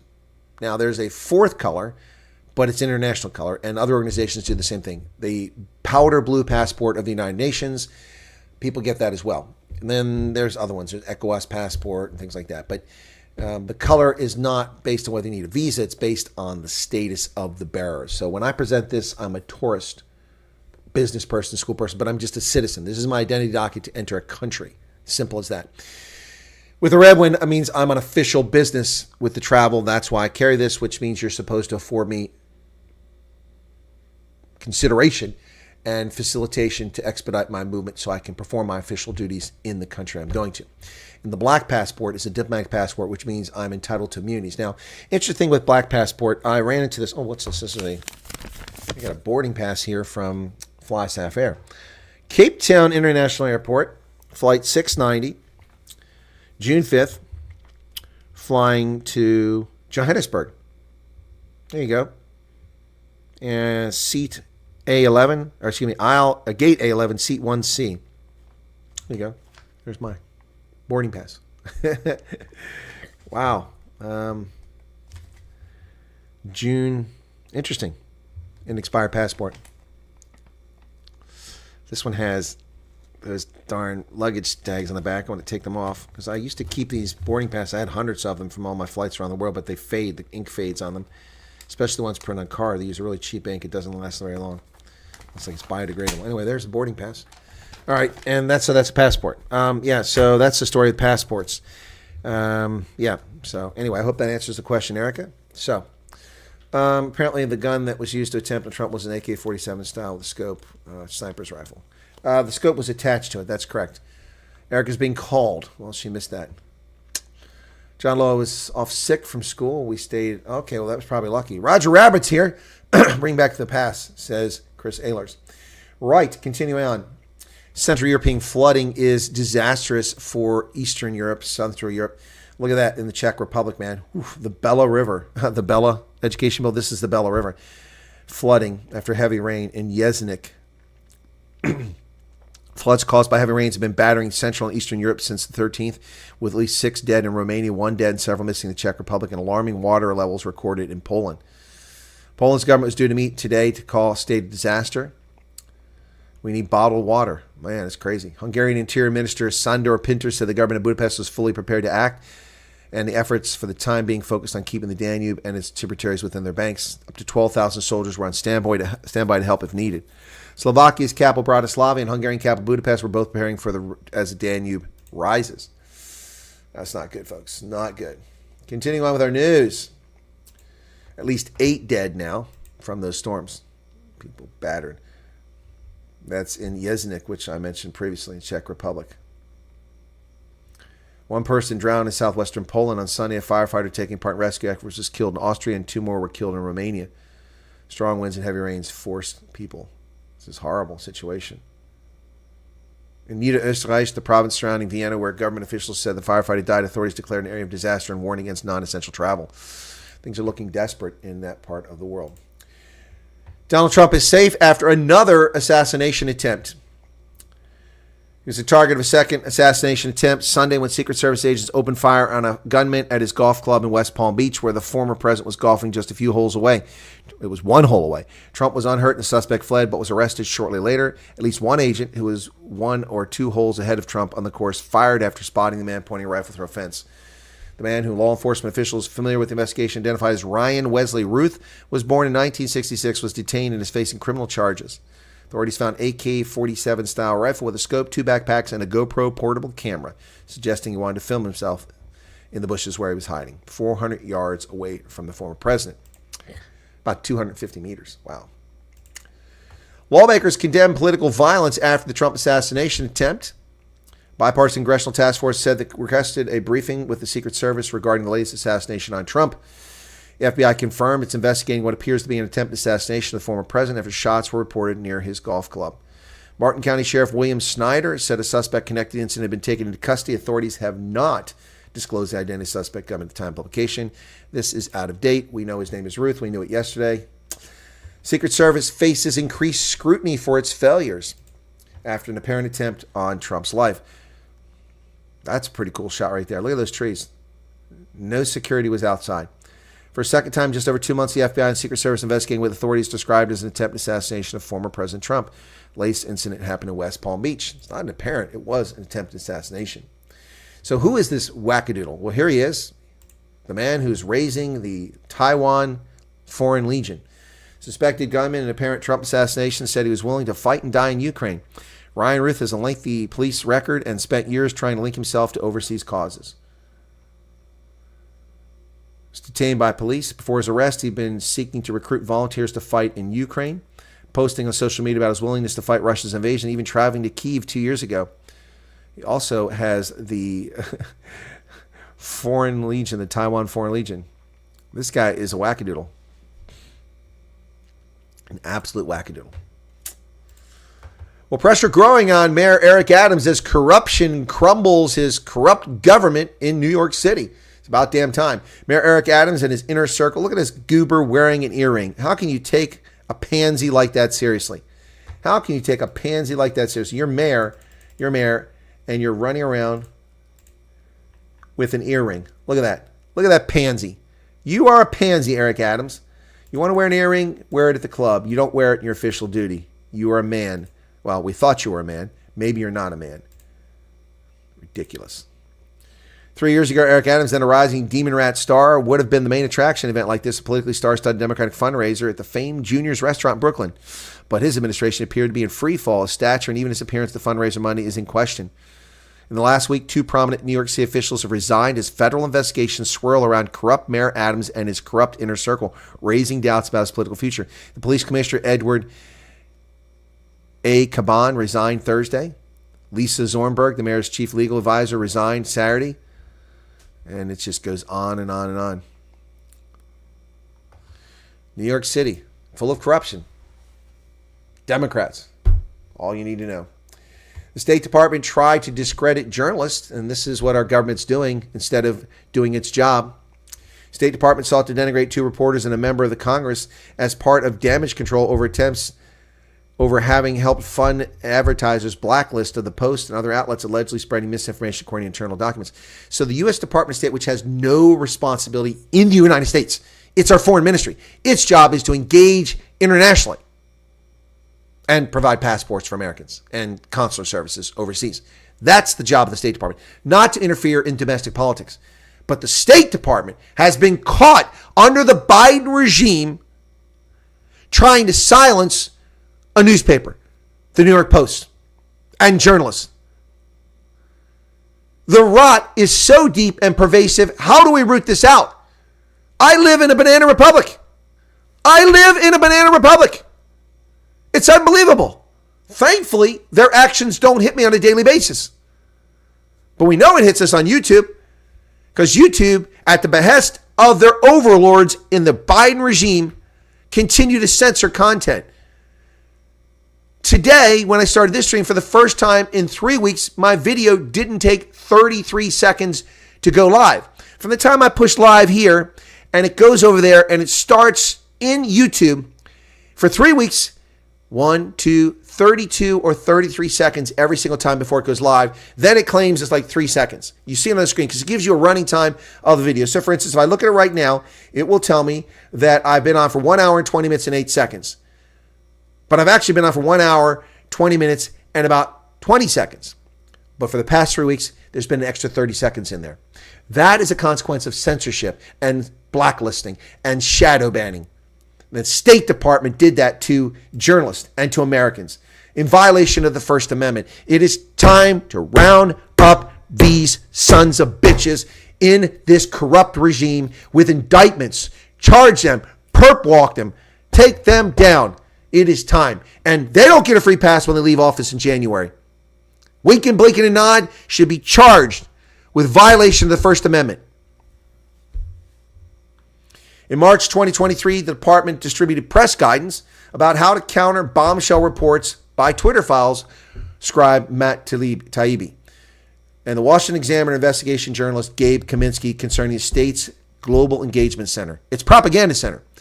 Taibbi's first report about the Global Engagement Center is a lengthy Twitter thread published on January 3rd, 2023, revealing efforts to pressure U.S. social media platforms early in the Rona pandemic scam to censor Americans online, purported to counter disinformation. We learned Twitter, Facebook, Google, and other companies like YouTube have developed a formal system for taking the moderation requests of every corner of government, from the FBI, DHS, HHS, DOD, the Global Engagement Center at State, and even the CIA, which has no domestic role, he told Congress in March of last year. These moderation requests included flagging proponents of the so-called lab leak theory, despite distinguished virologists maintaining there was far more evidence of the accidental emission of COVID from a lab in Wuhan, China, than the natural transmission of the virus from animals to humans. Kaminsky also uncovered a $100,000 grant from the GEC to the London-based Global Disinformation Index in 2021 and 2022, and any that calls itself the world's first rating of the media sites based on the risk of outlet carrying disinformation. Wow. Despite the GEC's mandate and only legal authority proclaiming that it is only involved in international affairs, they went on to conduct a blacklist of 10 outlets, including The Post, with conservative libertarian-leaning opinions in an effort to demonetize them. Ad associations further participated in GDI's efforts to blacklist media outlets, though some called the list bewildering for having somehow placed the New York Post as the most at-risk paper in the USA for disinformation. It's the oldest newspaper in the state of New York. There you go. Wow. And it goes on and on and on. This is a banana republic. 2 New York Fire Department chiefs arrested on bribery charges. The officials who oversaw safety inspections are accused of taking tens of thousands of dollars in connection with building projects. 2 high-ranking New York Fire Department chiefs were arrested early today on federal bribery and corruption charges that accused them of taking nearly $100,000 apiece in a scheme to expedite safety inspections. Wow. Their homes and offices were searched by federal agents. The chiefs are Brian Corradosco, 49, Anthony Scavino, 59, both Italian. Not that that means anything. The family of Blackfeet Chief wants his face back on the Washington Redskins. Family of Blackfeet Chief, who was Redskins mascot for 48 years, wants the name and image back in the NFL. The team was founded in 1932 as the Boston Braves, and the following year the name was changed to the Redskins. In 1937, the team moved to Washington, D.C., and in 2020, amid the George Floyd nonsense, the team caved to pressure from left-wing social justice morons and dropped the Redskins moniker. Part of the course, it took them 2 years to arrive at a current name, the Commanders. And for that 2-year span, the team was comically known as the Washington Football Team. Yep, fans want him back, and we want him back. Thomas White Calf, a grandnephew, told our ancestor was the most famous and most photographed native in history. He is. There he is. The most famous and most photographed Native American in history, and the left canceled him. They claimed it was insulting to Native Americans. That's insulting? Look at that. That is incredible. That's not insulting. That is pride in place. So there he is. There's the Blackfeet Chief. That's a photograph of him. His mother's still alive. And there he was right there, proudly on the Washington Redskins logo. And these leftist scumbags, just like the leftist scumbags in South Africa who want to force English down the throats of Venda, Xhosa, Zulu, Nu, Khoi, San, Afrikaners with English. Sick. Well, this is bizarre. I don't support this nonsense. This man should lose the next election. Sheriffs are elected. This is ridiculous. This is a story out of Ohio. Ohio sheriff tells public to write down the address of Harris supporters to send illegal immigrants to them. An Ohio sheriff is telling the public to write down the addresses of Kamala Harris supporters so those who oppose can send illegal immigrants to the supporters of Harris. The Portage County Sheriff Bruce Zukowski took to Facebook and made a statement about what would happen if Kamala Harris became the next president of the United States. And this is what he said. I say write down all the addresses of the people who had her signs in their yards so when the illegal human locusts, which she supports, wow, I can't believe he said that, needs places to live, we'll already have the addresses of the new families who supported their arrival. He also called Harris a flip-flopping, laughing hyena. He took office in 2021. Wow, that's cray-cray. I don't support that. That's nonsense. His language and his position is inappropriate. You're a law enforcement official, not a jackass. Well, maybe he is a jackass. Well, the Washington Post is obsessed with the firearm, not the fact that the Secret Service failed to provide adequate security for the President of the United States, or that the sheriff says that, well, he's not the president, so he doesn't deserve the same level of protection. The level of protection isn't based on your role or your affectation. It's based on the threat. Donald Trump is facing a threat far greater than any political candidate in modern history as a consequence of leftist media and Democratic politicians demonizing him for the past year, and they continue with it. Donald Trump is a threat to democracy. The only threat to democracy is the Democrats. Donald Trump was legitimately elected by Republicans in a primary process and selected as their candidate at their convention. Kamala Harris was voted by nobody. Not a single Democratic voter voted for Kamala Harris to be the president. Not one. Zero. Zip. Nada. Nix. Niet. Nine. Nabanov. Nobody voted for her. Nobody voted for her in 2020. Nobody voted for her in 2024. This is a stolen nomination from 14.5 million Democratic voters. Anything. And they call Trump a threat to democracy. They're the ones censoring American speech illegally. They're the ones invading our country illegally. They're the ones burying us in debt illegally. Unbelievable. But the Washington Post is concerned about the weapon. This is one on the front page. Here's what we know about the weapon recovered at Trump's golf course. The story is about the whole event, but that's the title. Authorities identified a suspected gunman's alleged weapon as an AK-47 rifle, but an expert cautioned that it appeared to instead be an SKS-type rifle. Oh, no, we got the description of the weapon wrong. Oh, my God. Oh, will that hinder our efforts to do an assault weapons ban? I don't know. Let's ask Don Lemonhead. Ooh, Don. Hey, buddy. Stop kissing your boyfriend. Come back over here. Don Lemonhead. Ladies and gentlemen, I give you Don Lemonhead. Or, if you prefer, Lester Holt. I have Lester Holt as well, folks. Let's talk to Lester Holt. Burying the assassination by focusing on the weapon. Assault-style weapons. The only assault here is on the truth. Wow. It's not illegal charge because the Democratic Party is a private organization. They set the rules for their nominee. And they can change the rules. And since Democratic voters haven't screamed or taken them to court, they should. But I have no standing to take them to court. Yep. Early voting. The other theft of our democracy right there. There's the threat to democracy right there. Early voting. People will start voting this week for an event that takes place in 2 months. Early voting, mail-in voting, and drop boxes. The rules in each battleground state. So let's see what they say about Pennsylvania. What lies they tell about Pennsylvania. Okay, Georgia, Michigan, Nevada, North Carolina, Pennsylvania. In-person early voting is not technically an option in Pennsylvania, thank God. However, as discussed above, voters can start returning mail-in or absentee ballots in person weeks before the election.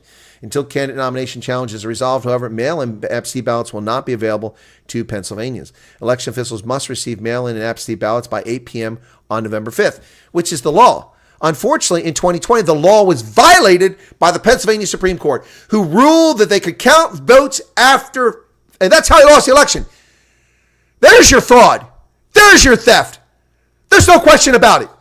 Act 77 is clear. Signed in October 2019 by the governor, Tom Wolf, the fascist Maoist chief of the state, dictating that all mail-in ballots must be at the election official's office by 8 p.m. on election day. And Wolf announced in August, I'm going to let it go for 10 days after that. It's illegal. Just like Rob Opposa is saying, well, these two clauses are suspended. You have no authority to do that. He had no authority to do that. So Republicans went to court. It went to the Pennsylvania Supreme Court. And in a 5-3 decision, or what is it, 5 or 4-3, whatever, the 5-2 decision, a 5-2 decision, 5 Democrats, 2 rational people said you can count the ballots for 3 days after. Where is the basis for that in law? No basis whatsoever. No basis whatsoever. And nobody talks about this except me. Pennsylvania State Senate Bill 99, introduced early this year after passing the Senate under a different name in 2022, aims to get rid of the drop boxes and satellite election offices. Counties in the state are currently permitted to operate such sites. You can put drop boxes where anybody can drop anything off, unattended by any election officials. State Senator Chris Douche, a Republican, no, I'm not making it up, Douche, Republican, pledged in a statement on legislation would eliminate ballot stuffing. Common Cause Pennsylvania has opposed the measure. Its executive director called drop boxes safe and secure voting. That's a joke. They're not safe and secure. There's also no legal jeopardy attached, you moron. Common Cause of Pennsylvania. I'm going to find those guys. The bill passed the state government in March, but has language after being referred to in an appropriations committee in May. So that's the law. Mail-in ballots. Unbelievable. Well, SpaceX's Polaris Dawn crew has returned to Earth after making a history-making mission. Check it out. Look out the Chica there in her little spacesuit, and look at the burns on that capsule, man. That heat was something else. SpaceX's Polaris Dawn crew is home, capping off a 5-day mission in orbit, included the world's first commercial spacewalk by blast splashing down in the Gulf of Mexico. The capsule carrying 4 astronauts landed off the coast of dry Tortugas, Florida at 3:37 in the morning. Look at that thing. It's glowing, man. It was hot. 15-day, after a 5-day mission in orbit.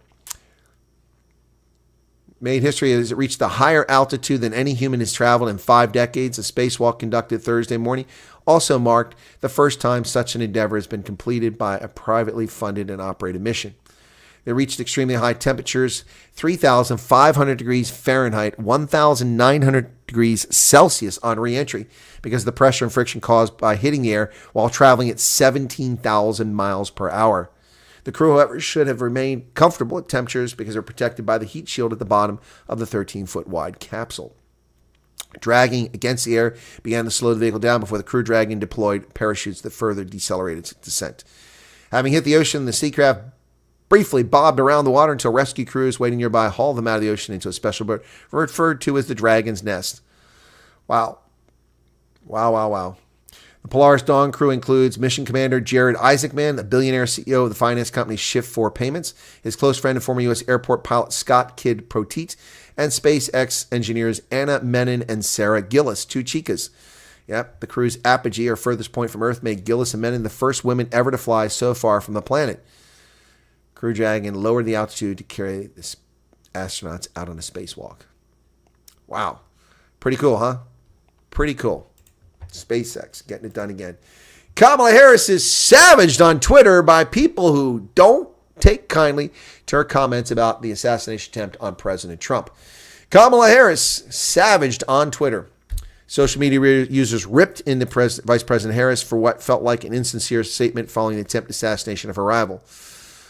I've been briefed on reports of gunshots fired near former President Trump and his property in Florida, and I'm glad he's safe. Violence has no place in America. Dan Scavina says, you're full of shit. You're not glad he's safe. It's your rhetoric that has caused this again. Richard Grinnell, also another official from the Trump regime. Your radical language has helped create this targeting of Trump by unstable people. You don't get to call him a threat to democracy and then act like you don't know why people are resorting to violence to stop the threat. You should tell your team to knock it off. And Wokeman says, you called him a threat to democracy and a day one dictator. You own this. You keep telling Americans he's a danger to our democracy. You keep telling Americans he wants to be a dictator. Your rhetoric is nothing but violence, Kamala. This is on you and your evil rhetoric. Either the candidate is Hitler and a literal threat to the existence of America, or violence has no place in America. You cannot have it both ways, and America knows it. Your lies, this is Brandon Straka from the Walkaway Movement, your lies and the lies of your party and your media have done this. You are responsible. Well, there you go. She's getting savage. But these are conservative operatives, so take it for what it's worth. Caitlin Clark breaks more records with a personal best 35 points in a 110-109 game I caught the end of yesterday, second half. Wow. Had to reboot my damn DVR because it was locked up, no audio. It took 20 minutes for the damn thing to reboot. It's ridiculous. But Caitlin Clark gets it done again in a fantastic rookie campaign, her penultimate game of the season. Caitlin Clark broke the league's scoring record with 761 points in 39 games and also led the Fever to their 6th seed in the WNBA playoffs. The record she broke is for a rookie. It's the most points ever scored by a rookie in a season. The dynamic guard from Iowa broke the league scoring record with 761 points in 39 games, surpassing the previous mark set by Simone Augustus, who scored 744 in 34 games back in 2006. Clark also set the WNBA single-season assist record with 329 as of Sunday. Wow. We're not just happy to be here. They want to win the championship. Well, I don't think they're going to win a championship. They had a hard time beating the Aces, so I don't think they'll get there, but they're doing well. Ladies and gentlemen, rest in peace. Another member of the Jackson 5 has passed on. Michael, of course, famously died in a botched situation a few years ago. And now Tito Jackson, age 70, has passed away. Oh, baby, give me one more chance. Yep. Mr. Jackson, alongside his brother Michael and his other brothers, provided a soundtrack for a generation of young listeners in the 1970s. Tito Jackson, a founding Jackson 5 member who, along with his brothers Jackie, Jermaine, Randy, Marlon, and Michael, became a teen heartthrob, sang hits like I'll Be There, has died. He was age 70. His death was announced in a statement early Monday by his 3 sons, Taj, Tyrell, and TJ, on Instagram, account dedicated to the music group 3T. He died of a heart attack while driving to Oklahoma from New Mexico on Sunday. The Jackson 5, one of the most popular boy bands in the United States for a brief period, were responsible for launching the solo career of Michael Jackson, earned the title of the King of Pop, and became one of the most emulated musicians of all time. Of course, he died in 2009 at the age of 50. There they are, the Jackson 5. Born Toriano Adar Jackson and Gary to Joe and Catherine Jackson, Mr. Jackson is largely remembered for being a guitarist in the group, a skill he picked up while watching his father. The elder Mr. Jackson died in 2018.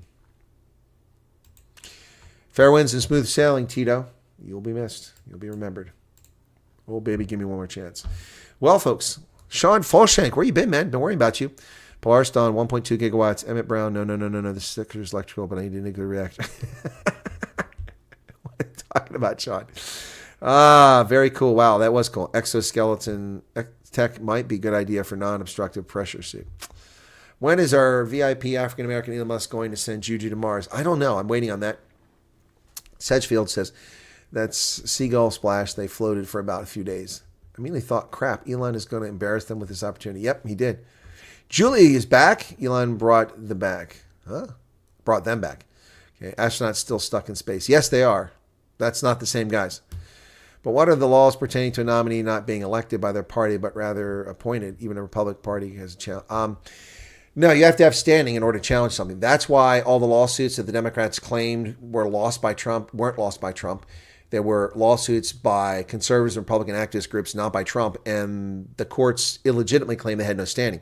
It's like the attorneys general from Texas and about 16 other states filed a lawsuit, and they were told by the Supreme Court they had no standing. Well, of course they have a standing because their electoral votes are diluted by criminal theft of events. So the Supreme Court got it wrong. They've got a number of things wrong in recent history, but they do that. They get it right, they get it wrong. So anyway, all colonies get state captured. That's how they won in 1819. I have no idea what Spike Rowan is talking about. Actively performing colonoscopies with their eyes. They want to take guns away from law-abiding citizens. Why else do you think they're focusing on weapons? Of course, Charmaine. That was my point. Your country is getting destroyed from within. Yes, it is, Amanda. You're correct. Jonathan says Trump is a Russian agent according to the Dems, thus a threat to democracy. Well, who is the candidate that Vladimir Putin has endorsed? Kamala Harris. So why don't you support Trump? Who, me? I vote for Trump. That's all the support he gets from me. That's all he needs. Apaches and Navajo, especially the Seminole, they understand the settlers. Huh?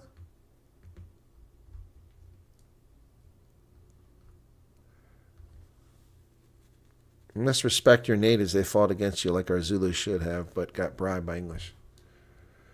Zulu did fight against South Africa. If I employ someone, it is the one that can do the job. I don't have to like him. Trump is the only choice. Agreed, man. No, it's not Geronimo. It's a Blackfeet chief. Blackfeet are from Midwest, Wisconsin, Michigan, that area. Yep. Building mafia. America is learning from South Africans once again. Yeah, we are learning all the bad things from South Africa. Misinformation, disinformation, steps towards police. 1984 New World Order, says Maryland.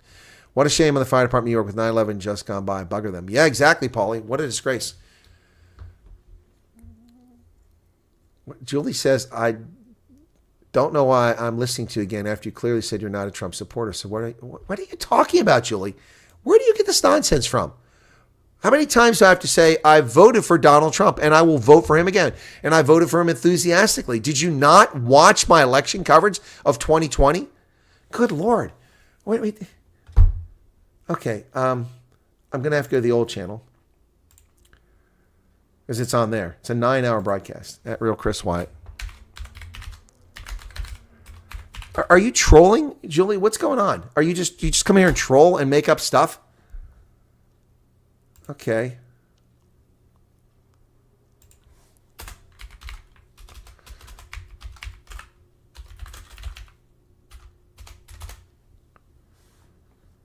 Ah, shoot. Okay, well, I can't find it this way. That sucks. Videos, lives. I want lives. Okay.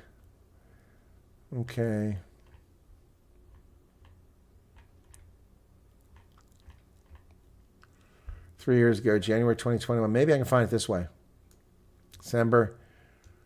9 December. Come on, where is it at here? Give me the date. Stop giving me dates here.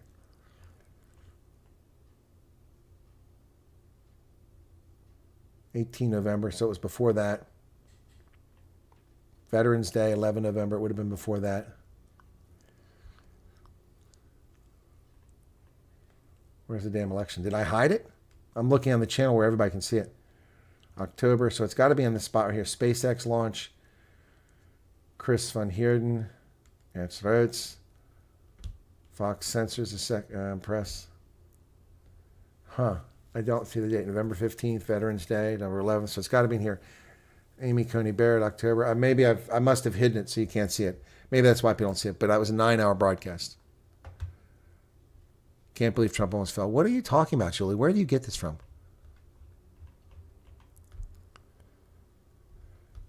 Yes, a couple of nights ago, I said I'm not an active Trump supporter. I did say that. I'm not knocking, and that's what I said. I'm not knocking doors for Trump. I'm not giving money to the Trump campaign, but I am voting for him enthusiastically. What's so hard about that to understand? The only thing Donald Trump needs from me is my vote. And how many times have I said I would like a position in the Trump administration, Julie? Dozens of times. Dozens of times. My mistake in 2020 or in 2016 was not, but I was still active duty, so I couldn't go in the Trump administration. So I left active duty in October 2019. Only could I become part of the Trump administration in 2020. But according to secretaries of state around the country, he didn't win. So there is no Trump administration. Charles says, Colonel's a Republican, Trump is a Republican candidate, so he votes for him. He does so not because he supports Trump, because he supports Republican ideals. Yep. Donald Trump, we were here before him, and we will be here after him. Conservatives. People believe in faith, family, and flag. People believe in justice and order. People believe in the concepts of the Constitution, which liberals once upon a time believed in, but no longer believe in them because they're inconvenient. PC was fixed yesterday, Arctic. Thank you. PC was fixed yesterday. When in the course of human events, it becomes necessary for one people to dissolve the political bands which have connected them with another, and to assume among the powers of the earth the separate and equal station to which the laws of nature and the nature's God entitle them, a decent respect to the opinions of mankind requires that they should declare the causes which impel them to the separation. We hold these truths to be self-evident, that all men are created equal, that they are endowed by their Creator with certain unalienable rights, that among these are life, liberty, and the pursuit of happiness.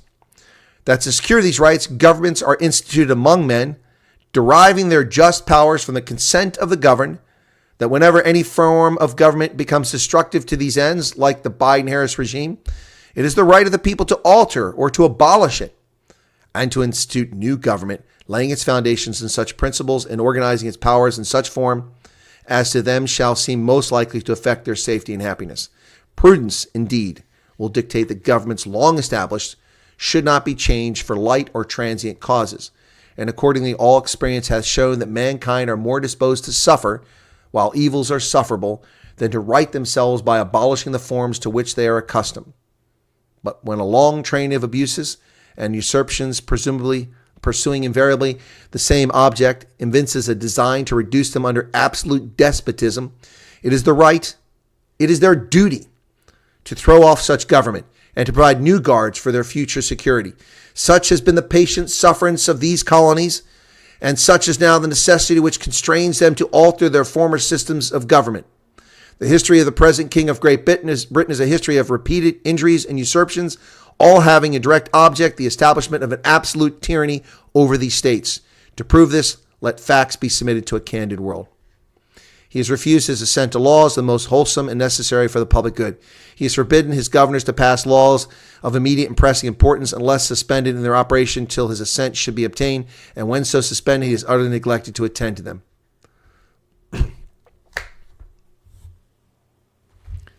Julie says, okay, then stick with it. Enough said. All right. Yeah.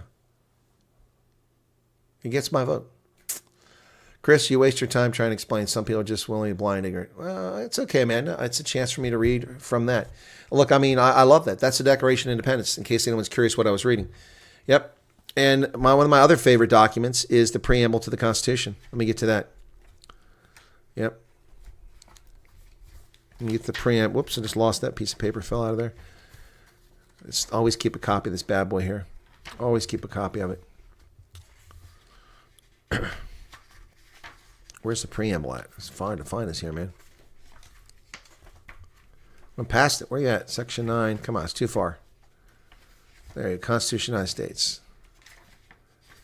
This is amongst the most beautiful language ever written. We, the people of the United States, in order to form a more perfect union, establish justice, ensure domestic tranquility, provide for the common defense, promote the general welfare, and secure the blessings of liberty to ourselves and our posterity, do ordain and establish this Constitution for the United States. We, the people, in order to form a more perfect union. Yep.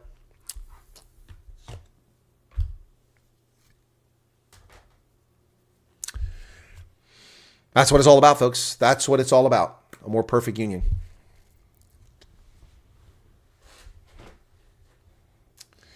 There you have it. Anyway, look, I don't think Julie has attacked me. I think there's a misunderstanding. So ease up on Julie.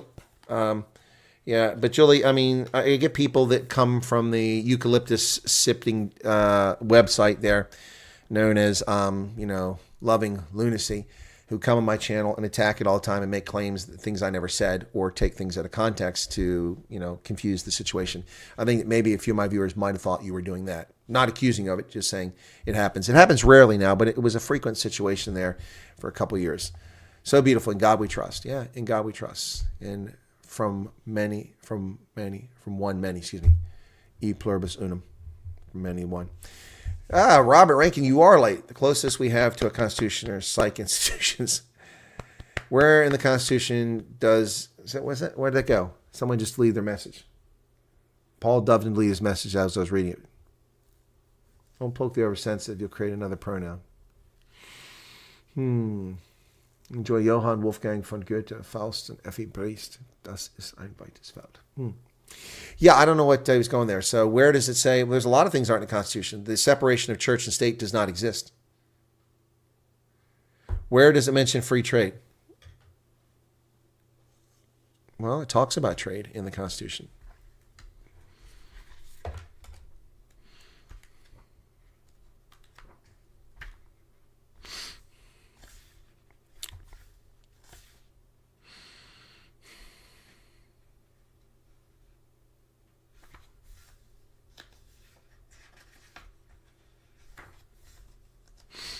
Anyway, those that's in the earlier parts That's not the amendments. So you have to go to the sections of the Constitution, articles. Legislative powers, no person. Senate. Elections. House. All bills for raising revenue shall originate in the House. Each bill. Congress shall have the power to lay and collect taxes, impose duties and excise to pay the debts, to borrow money and credit for the United States, to regulate commerce. To regulate commerce with foreign nations and among the several states and with the Indian tribes. To coin money. To establish post office, establish the rule of naturalization and uniform laws in the subject bankruptcies throughout the United States. To declare war, to define piracies, to constitute tribunals, to raise and support armies.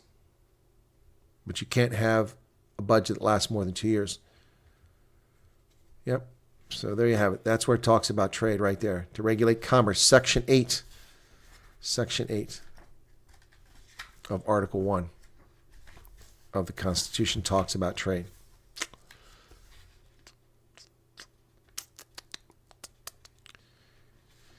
Section 10 says, no state shall enter into any treaty, alliance, or confederation, grant letters of marque, or reprisal, coin money. In other words, it prevents the states from regulating trade. No state shall, without consent of Congress, lay any impost or duties or on imports or exports except as allowed by the federal government. Yep. So there you go. Article 2, the executive, and it goes on for the section. So Article 1 spells out trade. Personally, the United States Constitution is the most beautiful and perfect document. I think I agree with you there, Sean. Yaku DeLong says, good evening. I get the feeling you still have some rough waters ahead until Trump. Yeah, we do, man. But, man, it seems like these Democrats know how to bend your law without any fear. They do. They do it with impunity, just like the ANC. Just like the ANC. Regulate commerce, tax, and imports from your enemies.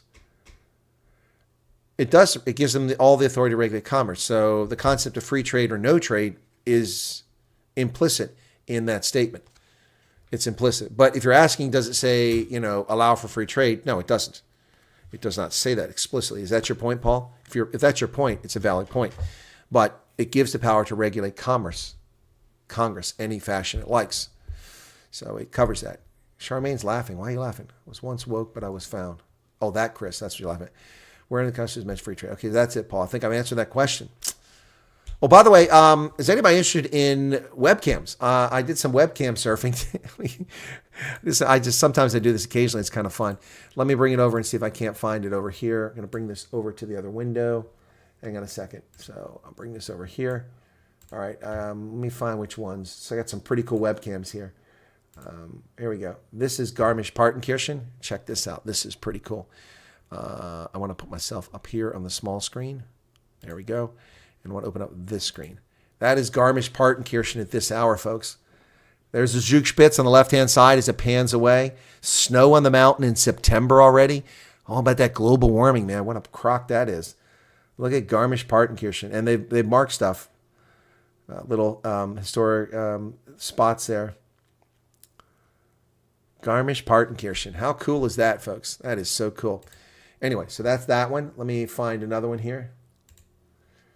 Okay. Here's the webcam of the Olympic.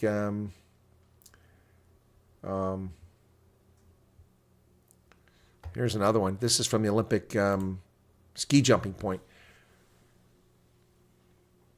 And there's the Zugspitze. Look at that. Garmisch-Partenkirchen. That's at the top of the ski jump. You can see it. You go straight down the ski jump. How cool is that? I mean, how cool is that, folks? You go down the ski jump right there. Right there. See it right there? Boom, boom, boom, boom. That is so cool. That's Garmisch-Partenkirchen. What an incredible place to be. Snow on the Zugspitze already in September. You can actually see it there on the mountains. That is unbelievable. Garmisch-Partenkirchen. That is incredible. All right, what else we got here? Here is, it's going to be dark now because it's evening. Well, not so dark. This is the City Hall, the Rathaus in Garmisch. You can see the Glocken, the Uhr there. And there's the hills on the north side of Garmisch, which are much lower. Yep, pretty cool. 7:10 p.m., darkness descending on Garmisch-Partenkirchen. Yeah, webcam viewing is something I love doing. I haven't done it much lately. I've only done it a couple times past years, but years ago when the internet first got going strong, this was a cool thing to do. And I checked it out. Wow, pretty cool, huh? Garmisch-Partenkirchen. Okay, I got more, folks. Let me see. Oh, this one's cool. Hang on, let's see if I can get this reloaded. Okay, this is cool. It's not playing, though. Why is it not playing? That's a shame. It's Stavanger, Norway. I was trying to get it to come up. Doesn't want to work. So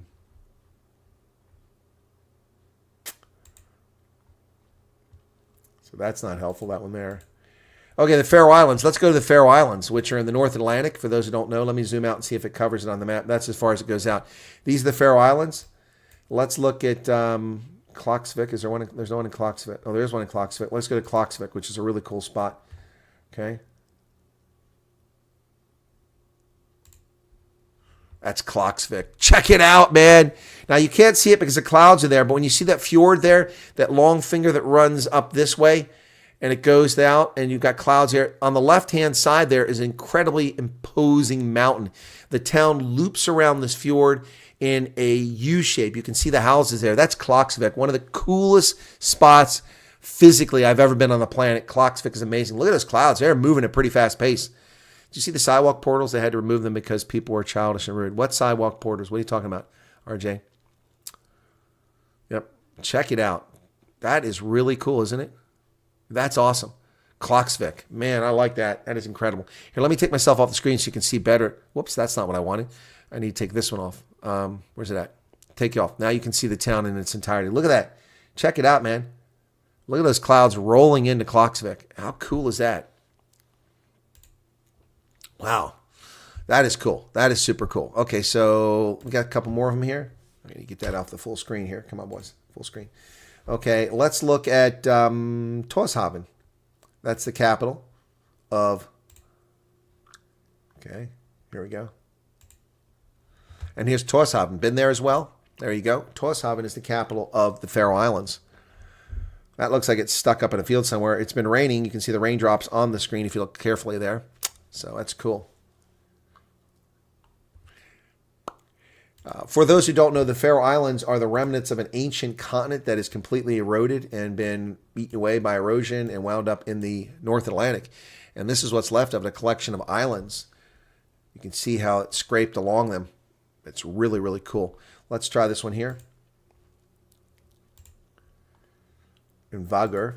I've been there as well. Okay, here we go. It's a tiny little town. Check it out.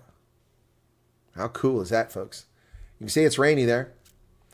And if you look, oops, buffering. If you look to the back there, you'll see like a pond area there. Behind that pond is the Atlantic Ocean. And on this side of the fjord, that is the Atlantic Ocean. It's very narrow right there. Isn't that cool? So cool. So that's... Okay. Pretty cool, huh? Anyway. All right, what else I got here? I got a couple more. Oh, there's Tórshavn. This is a better image of Tórshavn. Okay, here you go. This is actually looking out. This is the capital again of the Faroe Islands. If you look to the left-hand side there, I stayed. You can see a church steeple just over on the left-hand side there. On the very far left, you'll see a church steeple. Just in front of that's a slight little red building on the main street, which runs down the port. I stayed in a hotel there. Is there webcam in Oranje? I didn't know that. I hadn't checked that. I'll check it out. Webcam Oranje. Let's see if we can find one there. Okay. No, nothing there. Can't find one.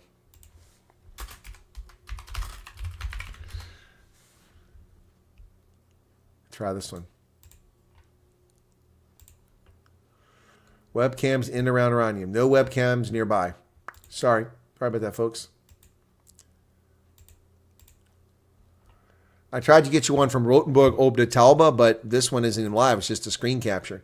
Rotenburg ob der Taube is a famous medieval town in Germany, and there you can see it. It's kind of cool. One of the many medieval towns in Germany somehow survived all the Second World War. It's beautiful.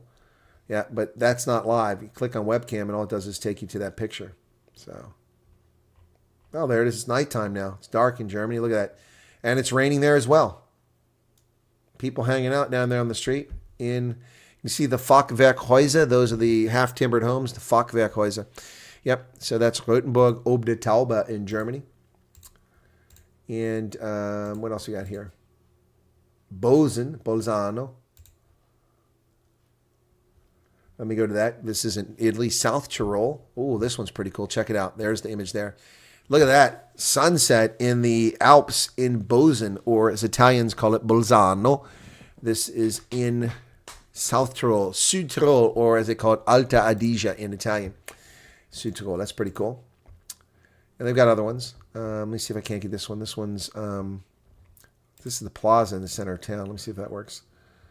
Okay, it's the Piazza Walter. Okay.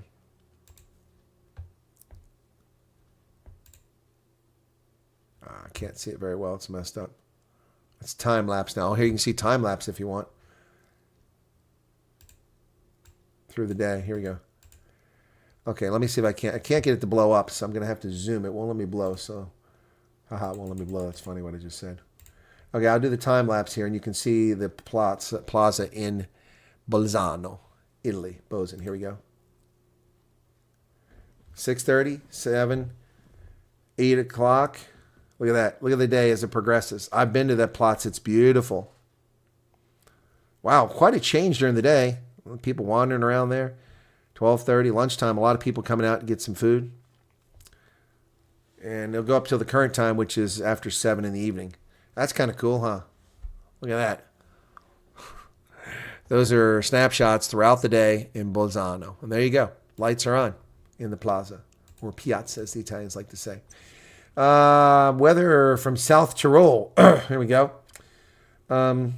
This one's at 2,556 meters. Let's see what we can see on this one. This is the Hohe Scheibe. Cam, check this out. So that's not right. There we go. It's snow there in South Tyrol as well. I thought we had climate change. September snow. Interesting. Interesting, folks. Okay. There's that one. Here's another one. This one's at 2,271 meters. You can see a better view out here. Look at that. Out over. That is South Tyrol. Is that not freaking gorgeous, folks? That's the Kronplatz in the Pustertal. 2,271 meters up, and there's snow up there already. Check it out. Isn't that just absolutely gorgeous? Isn't that just absolutely gorgeous? I used to live there. Not there, but, you know, nearby. Yep, incredible. Unbelievable. So here's the St. Martin im Kofel. You can see this is highly agricultural. Look at the valley floor there. You see the snow on the tops of the Alps already. And look at the valley floor. It almost looks like they've stuck solar panels out there. That's what it looks like. It looks like solar panels. What the hell? Not agriculture. That looks like they put solar panels in. That's weird looking agriculture. Anyway, it all looks kind of gray. And the Berliner Tor, the Brandenburger Tor. So here is Berlin. There's the Brandenburger Tor from the Westin Hotel. I've been to the Westin Hotel. It's Gucci. That's actually not on the Westin. The Westin's right next to it. It's looking at the Westin. The Westin is on the one side of the Brandenburger Tor. There you go. One of the most iconic images. Oh, somebody zooming in there. Oh, somebody zoomed in. The Brandenburger Tor. I don't know why they did that. That was weird. All right. There you go. So webcams, folks. How cool is that? You guys enjoy that? I know I did. Oh, Garmisch has gotten dark now. It went dark. Everything's black.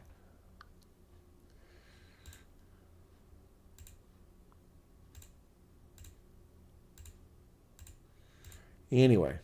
So what do you guys think of that? That was pretty cool, huh? Pretty cool. I thought so anyway. Webcams. Love looking at them. They're a lot of fun.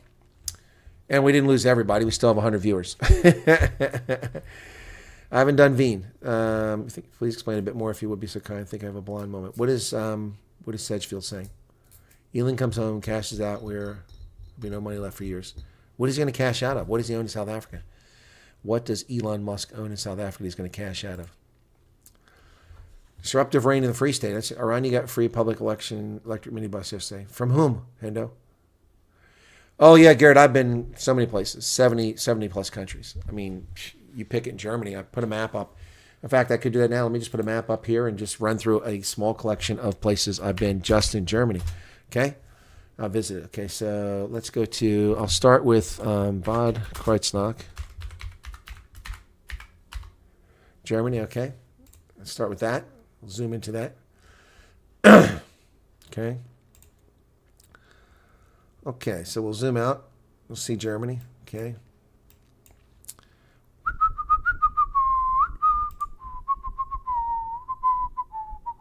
Here we go. All right, there's Germany in the center. And Bad Kreuznach, I'll zoom in here in Rheinland-Pfalz. There's Frankfurt. And here's Bad Kreuznach over here on the left-hand side. Mainz, Wiesbaden. There's Bad Kreuznach, Hockenheim, Roxheim, Weinsheim, Waldböckelheim, Sondernheim. I've been to all those places. Bad Münster, Rothenfels. Been to every one of those places. Rothenfels is pretty cool. It's the cliffs over the Nahe River. Yep. Rudesheim, Hagesheim. Been to all these places. On foot, bicycle, jogging. There's Rothenfels. There you go. That's Rothenfels. It overlooks Bad Münster am Nahe.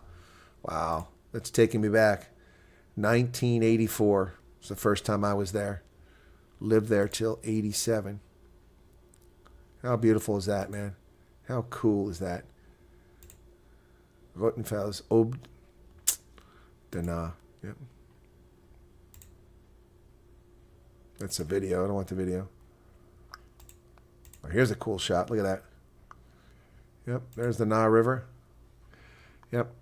Anyway, that's where it all started, folks. That's where it all started. Yep. Been all these places. I could go on for hours. Lived in Gelnhausen. Let's see, Gelnhausen pictures. Here we go. This is where I used to live in Gelnhausen. There you go. There's the heart of Gelnhausen. That's where I used to go to the Metzger and the Bäckerei, right there. In fact, they're right there.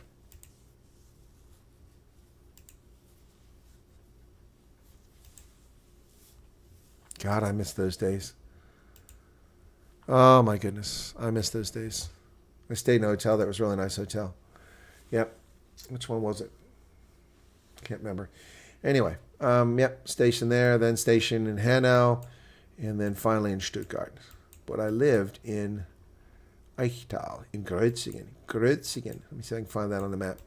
There's Stuttgart. Go down to B27.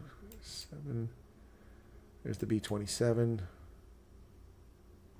There it is. Any pictures here? Grötzingen.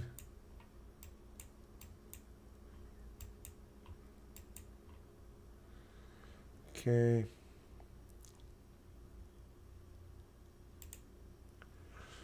There you go. Eichtal, that's where I live. So lovely. Stork. Or someone's altered that photo. That's definitely altered. There's the bridge. B27.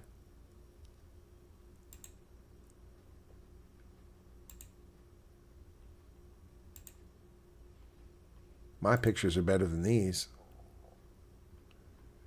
These aren't the best pictures. There you go. There's some houses in this town of Grötzingen that were built in the 1200s. Can you imagine that? There's a house built there like 1185 or 1215 or something like that. Charmaine says, "Click careful, we'll clip the webcam." Well, there's no OnlyFans on Google Maps, so I think we're okay. Isn't it fascinating? You and I were in Germany at the same time, witnessing Chernobyl, this time the fall of the wall. Well, the fall of the wall, I was actually in the officer basic course, so I wasn't there when the wall fell. I was in 1989, from September 89 until May of 1990, I was at the officer basic course. 10 million illegals. Oh, Antoinette was also there, okay. Live cam world, rolling cams, gives 10 seconds in one location, then flips to the next. Live cam world. Okay, thank you, Keith. Thank you. All right, live cam world.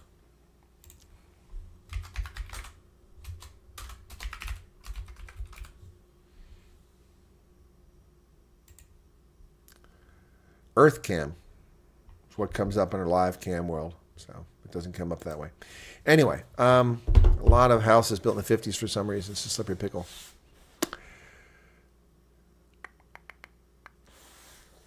Will this be the last attempt? No, it won't be the last attempt on Trump.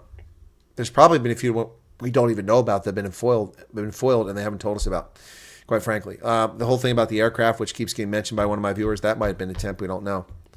Yep, I don't know. It's not over. It's not over for Trump, folks. I'm telling you, it's not over. They're going to go after Trump again. Someone's planning something right now. What we have to think about here, and think about this reality. These are arguably wackadoodles. A 20-year-old Thomas Matthew Crooks, this 58-year-old lunatic who tried to create the Taiwan Foreign Legion. I guess that's dead now. Tried to go fight a war in Kiev. What happens when a state sponsor like Iran or Russia or China, I doubt China would do it, but one of these state sponsors, what happens when these state sponsors decides they're going to take out Trump with their resources, their listening devices, their satellite imagery, their spies, their transportation capabilities? I mean, one of these state actors could whisk away an assassin after the assassination and slip him away, have an exit plan, something like, Schwarzenegger on Fubar, if you ever watched that show on Netflix. Slip him away, get him on a small jet plane and fly him to another country, and then put him on TV saying, this is the guy that took down Trump. I mean, whatever. I mean, they've been lucky these are disorganized idiots so far, not actual trained professionals who could pull this off. Can you imagine? I mean, Trump came within windage of having his head blown off. Yep, they'll try to poison him next. I don't doubt that. Don't stress. The Secret Nose Service will protect. Yeah, exactly. Not going to happen. Trump should be playing Buffalo Springfield in his earphones. How about Gordon Lightfoot, man? Could Taylor Swift be behind assassination? I couldn't believe Trump actually said that. And I looked, and apparently it's on Truth Social. Trump posted that he hates Taylor Swift.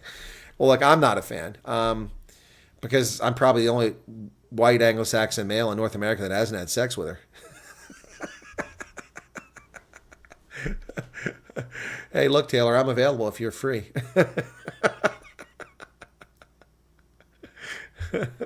Yeah, Garrett says, yeah, these are all novices. They're idiots. They don't know what they're doing. Is Biden giving a statement? No, he didn't appear. He didn't appear on freaking camera either. We still haven't had a press conference from the government. We haven't had anything. The only thing we can say is the local authorities came out right away with a press conference after they apprehended the guy, told us everything they know, and it forced the Secret Service to tell us stuff.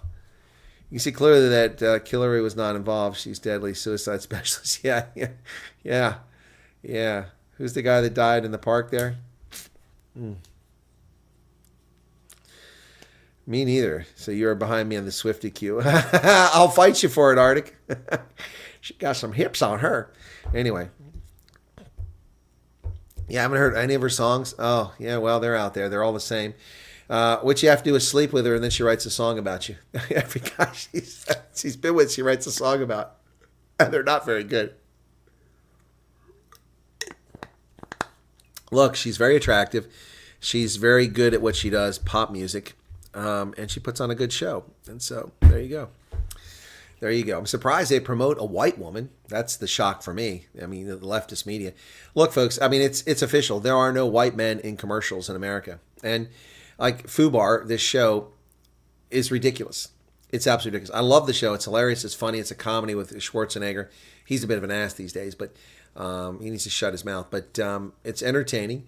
He's married to the actress who played a lot of vagina on the Austin Powers movies. A lot of vagina, the Italian. She's playing she's an Argentinian Italian origin, but she's playing an Italian, and his two kids look like they could be the combination of an Austrian and a darker skinned Italian. Anyway, but everywhere you go, everybody that's in the show has to be, a woman or gay or a South Asian. I mean, it's ridiculous. The NSA, I worked at NSA. There were no South Asians. Well, there was one. I knew one South Asian, a guy named Neil. That's it. I worked at the NSA, and I knew one South Asian, and I worked everywhere. I was in the halls of power. I went to the bowels of the buildings. I went all over, and now there were others, but I met one South Asian. And you watch the show, and there's an Indian chick in there, and then there's an Indian guy at the NSA. It's just, come on. Let's get serious here. And all the people in charge and in power are women. Yeah, right. Hasn't been a white guy on an advert in South Africa for years. Yep. Well, haven't laughed so hard in a long time, but it was not so sad. Trump was almost as brave as a white South African man. Were you at Cologne at the cathedral, whole city destroyed? Yeah, no, I have been there, African indeed. I have been to Köln. Yeah. No, I've been there several times. Yep. Been there. First time I went was, I think, 1986. And actually, it's fascinating because I took a young soldier there along with me, went up there and visited. And he still remembers it. He reached out to me a couple years ago. It had been over 30 years since I heard from him. His name is Art.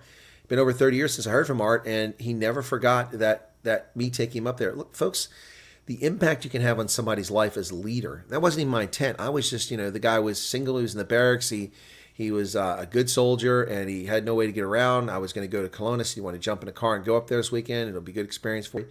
And yeah, it was pretty cool. And he didn't speak German. I spoke German, so it helped. Yep.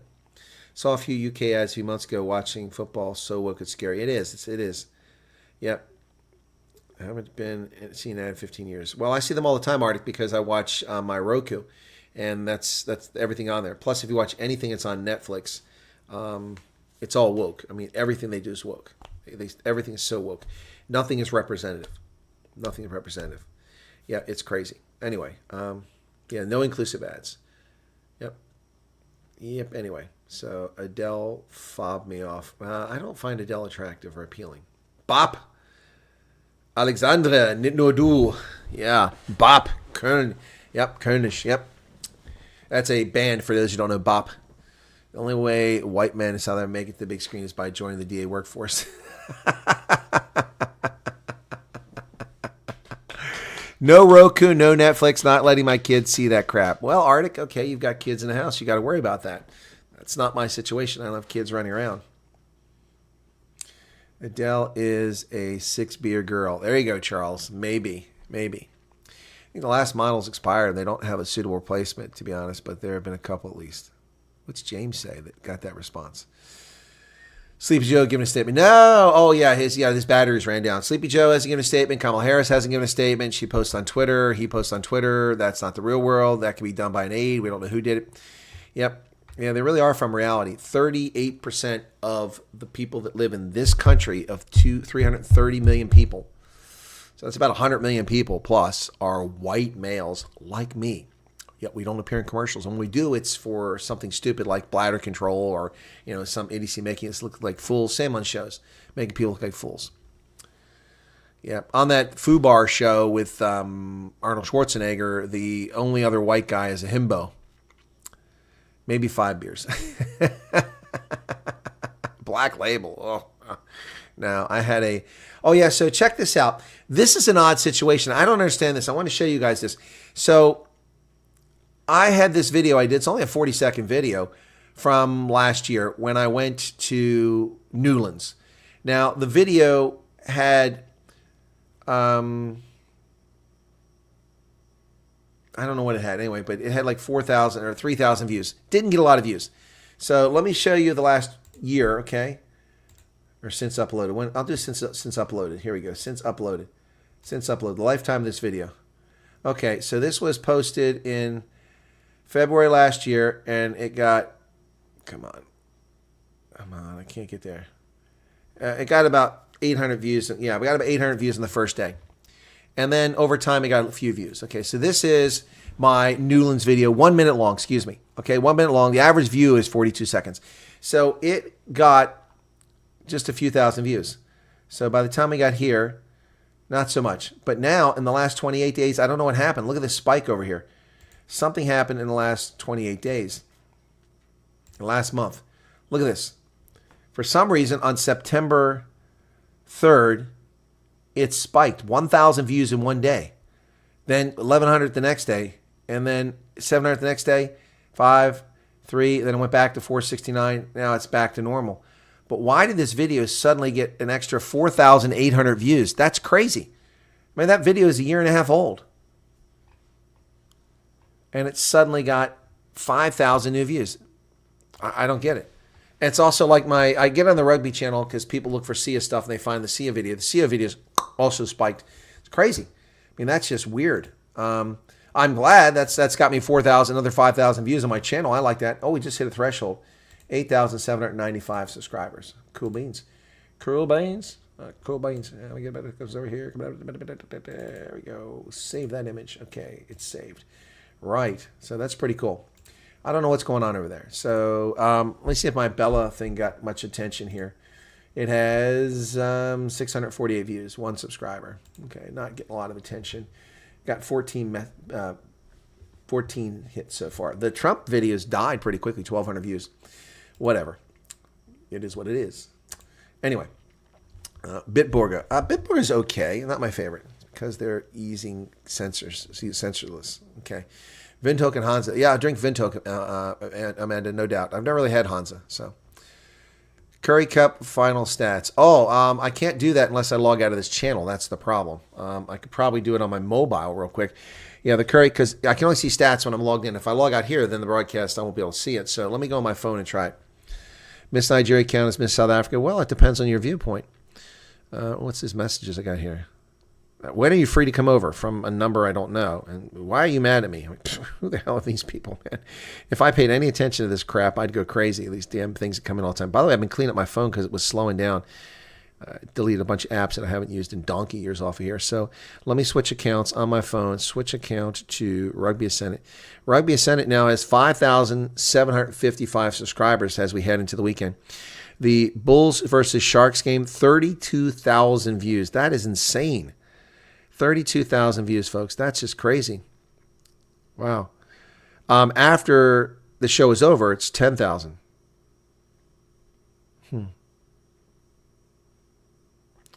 Somebody, Morris Music Stein. What is this? Clipped my video? What the hell is this? Someone clipped my video? That one's going to go to Lionel Cronier. He'll pick it. He's going to send it back. And the Shark's not doing a good job retreating. What the hell? Linda gets it. The scrum half takes off. He's looking for help. Sends it over to Hussein. He goes, back to, nice. Put the Chamberlain back. Somebody clipped that. What the hell was that? I never heard of that before. People clipping my video. Okay. Anyway, yeah, so that has 32,000 views. The Lions Cheetahs game has 11,000. And then the Fiji versus the United States, 5,900 views on that. We didn't have many people during the stream. A lot of people tuned in after that. 82 likes, 162 likes, and 507 likes. Wow. That's cool. Wow, that is so cool. So, yeah, that's the Rugby Ascendant there. Okay, cool. Yep. So, yeah, it's pretty awesome. Pretty awesome. Let me see if I can go here to analytics. They're different here. You can't do it on this. So, yeah. In the last month, I had 32,000 with the Bulls and Sharks, 17,000 South Africa versus New Zealand, 11,600 versus Cheetahs, South Africa, New Zealand, 11,000. Bulls, Greek was 8,400. But before that, I had the 50,000 view Springboks game when they played in Purfontaine. So, yeah, that's pretty cool. Anyway, so let me switch back to my other account. Switch back to that one. There we go. Okay, so cool. Yeah, so anyway, so that's, Rugby Ascendant's doing well of late. Got to keep the momentum going. Yeah, the next target right now is 7,500 subscribers. That's what we're shooting for now. Got to keep it realistic. It took a long time to get to 5,000, but we got there, and now we've moved past it pretty quickly. Hoping to keep going. Got 238 subscribers on Saturday, but that was with the U.S. game and then the Lions game, but the Bulls game got us a lot. Okay, so Garrett says, congrats. Thank you. Yeah, no, if that thing starts making money and starts growing, I'll put more time and energy into it. And, yeah, I mean, over there, we stay away from the politics. We just cover the sports. So, hopefully it goes. Target 10,000 subscribers. Yep, that's going to come eventually, hopefully. Look, I like Gareth Mason. I'm not speaking ill of the guy. Rest in peace, Gareth. But his videos, he had some good videos, good interviews. So that's what really was a draw for his attraction. But his live streams, he really just sat around with his friends and got pissed. Yeah, get a bikini chick, do the halftime show, and 50,000 white males. Wow, that's what I need. That's what I need. Well, maybe when I come to South Africa, somebody can hook me up with one of those Boermeisie to, do a show with me. Oh, by the way, folks, I mentioned 2 guests coming on. We have a undisclosed guest tomorrow. And then on Wednesday, we have Neil DeBeer on the program. So that's going to be exciting. But Giselle will be back on the program sometime in the next few weeks. She is about to embark on releasing music, and we're looking forward to that. So we're going to have Giselle back on the program. Yep. Amanda's from Namibia, Sudvesta. Ah, okay, Sudvesta. No wonder you like Hansa and Vintoglaga. Burmeises don't do that type of show for foreigners. You got to ask her mother first.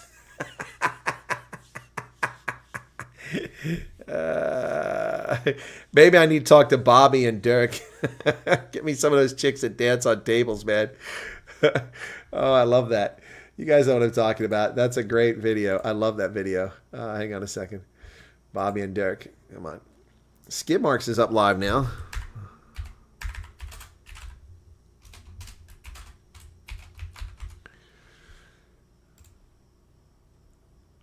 There you go. Dis vat ons willen.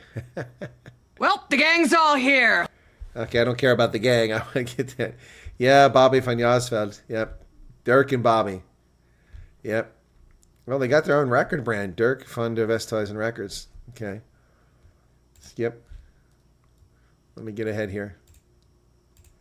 When the chicas get up on the tables and dance, I'm loving this part of this. Here we go. Oh, here we go. That's where it was. Let me go back just a little bit.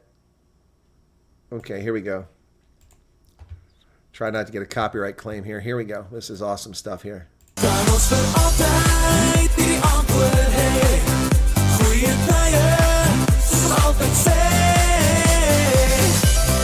Yeah, I'm loving it when the chicas are up on the table and they shorty shorts dancing, man. Yeah, that's some good stuff right there. Oh, yeah. Oh, yeah. So somebody hooked me up with Bobby van Jasveld, and we can get some of those chicas to do the halftime show with me there. That'd be pretty cool. I'd like that. How about you guys? You up for that? Who's up for it? I am. I don't think I have to ask their mother. Dylan Kruger says, you'll find plenty of those chicks in Pretoria East somewhere, 20-somethings that sides are wild sometimes. I have spent a lot of time on Pretoria East, and I haven't run into those chicas, so I must be in the wrong place. Bobby is like 1.3 meters tall, shorty, snotty, little. Yeah, he strikes me as that. I like the ones, the Leonie May. She does some good stuff there. I like her stuff. She's got another song out now. She just released another one. Yep.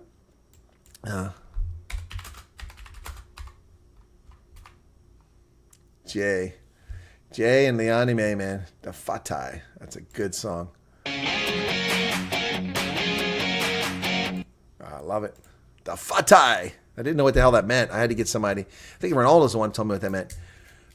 Garrett was also in Intel, but was married to Plot Cilliers, my past life years ago. Okay. All right. So you worked in Intel, Amanda. Okay. We don't take you to the places they hang out at. You got to arrive with a bottle of brandy. So some Brandwein. I can get some Brandwein. Oh, but I love this one. This is pretty cool. The Fatai.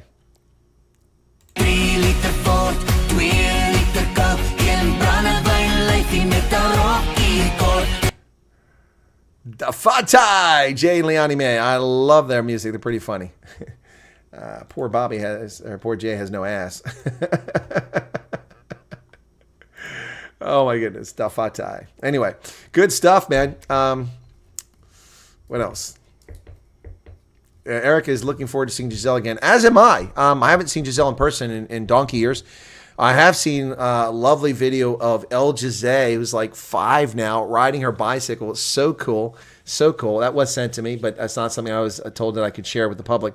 It was a private video for me, so it was really nice. Well, it wasn't for me. I'm sure they did it for the grandparent, but probably sent it to me just to be polite. But yeah, El Giselle, man, just a little tiny infant when we got started on this. Man, oh man, oh man. Crazy world. So she's off to school already or soon. El Giselle. Wow. Wow. All right, folks, let's wrap it up here. Oh, my goodness, 2.5 hours. It's 2:30. I had no idea it was that late. 71 people still here. You guys are amazing. Over 20 minutes average viewer. That's a long time. 827 views. Thanks, everybody, for being here. Wow. Yes, Erica, those shorts that the chicas are wearing on those dance tables is, yes. All right. Cool beans. All right, thanks, everybody. Y'all take care. I'm going to wrap it up here. Rugby polls. Warner, by the way, Twickenham is now the Allianz Stadium, in case you didn't know that. Peace, cheers, and we'll catch you later, guys. Thanks for being here. I enjoyed it. Hope you did too. Cheers. Bye-bye.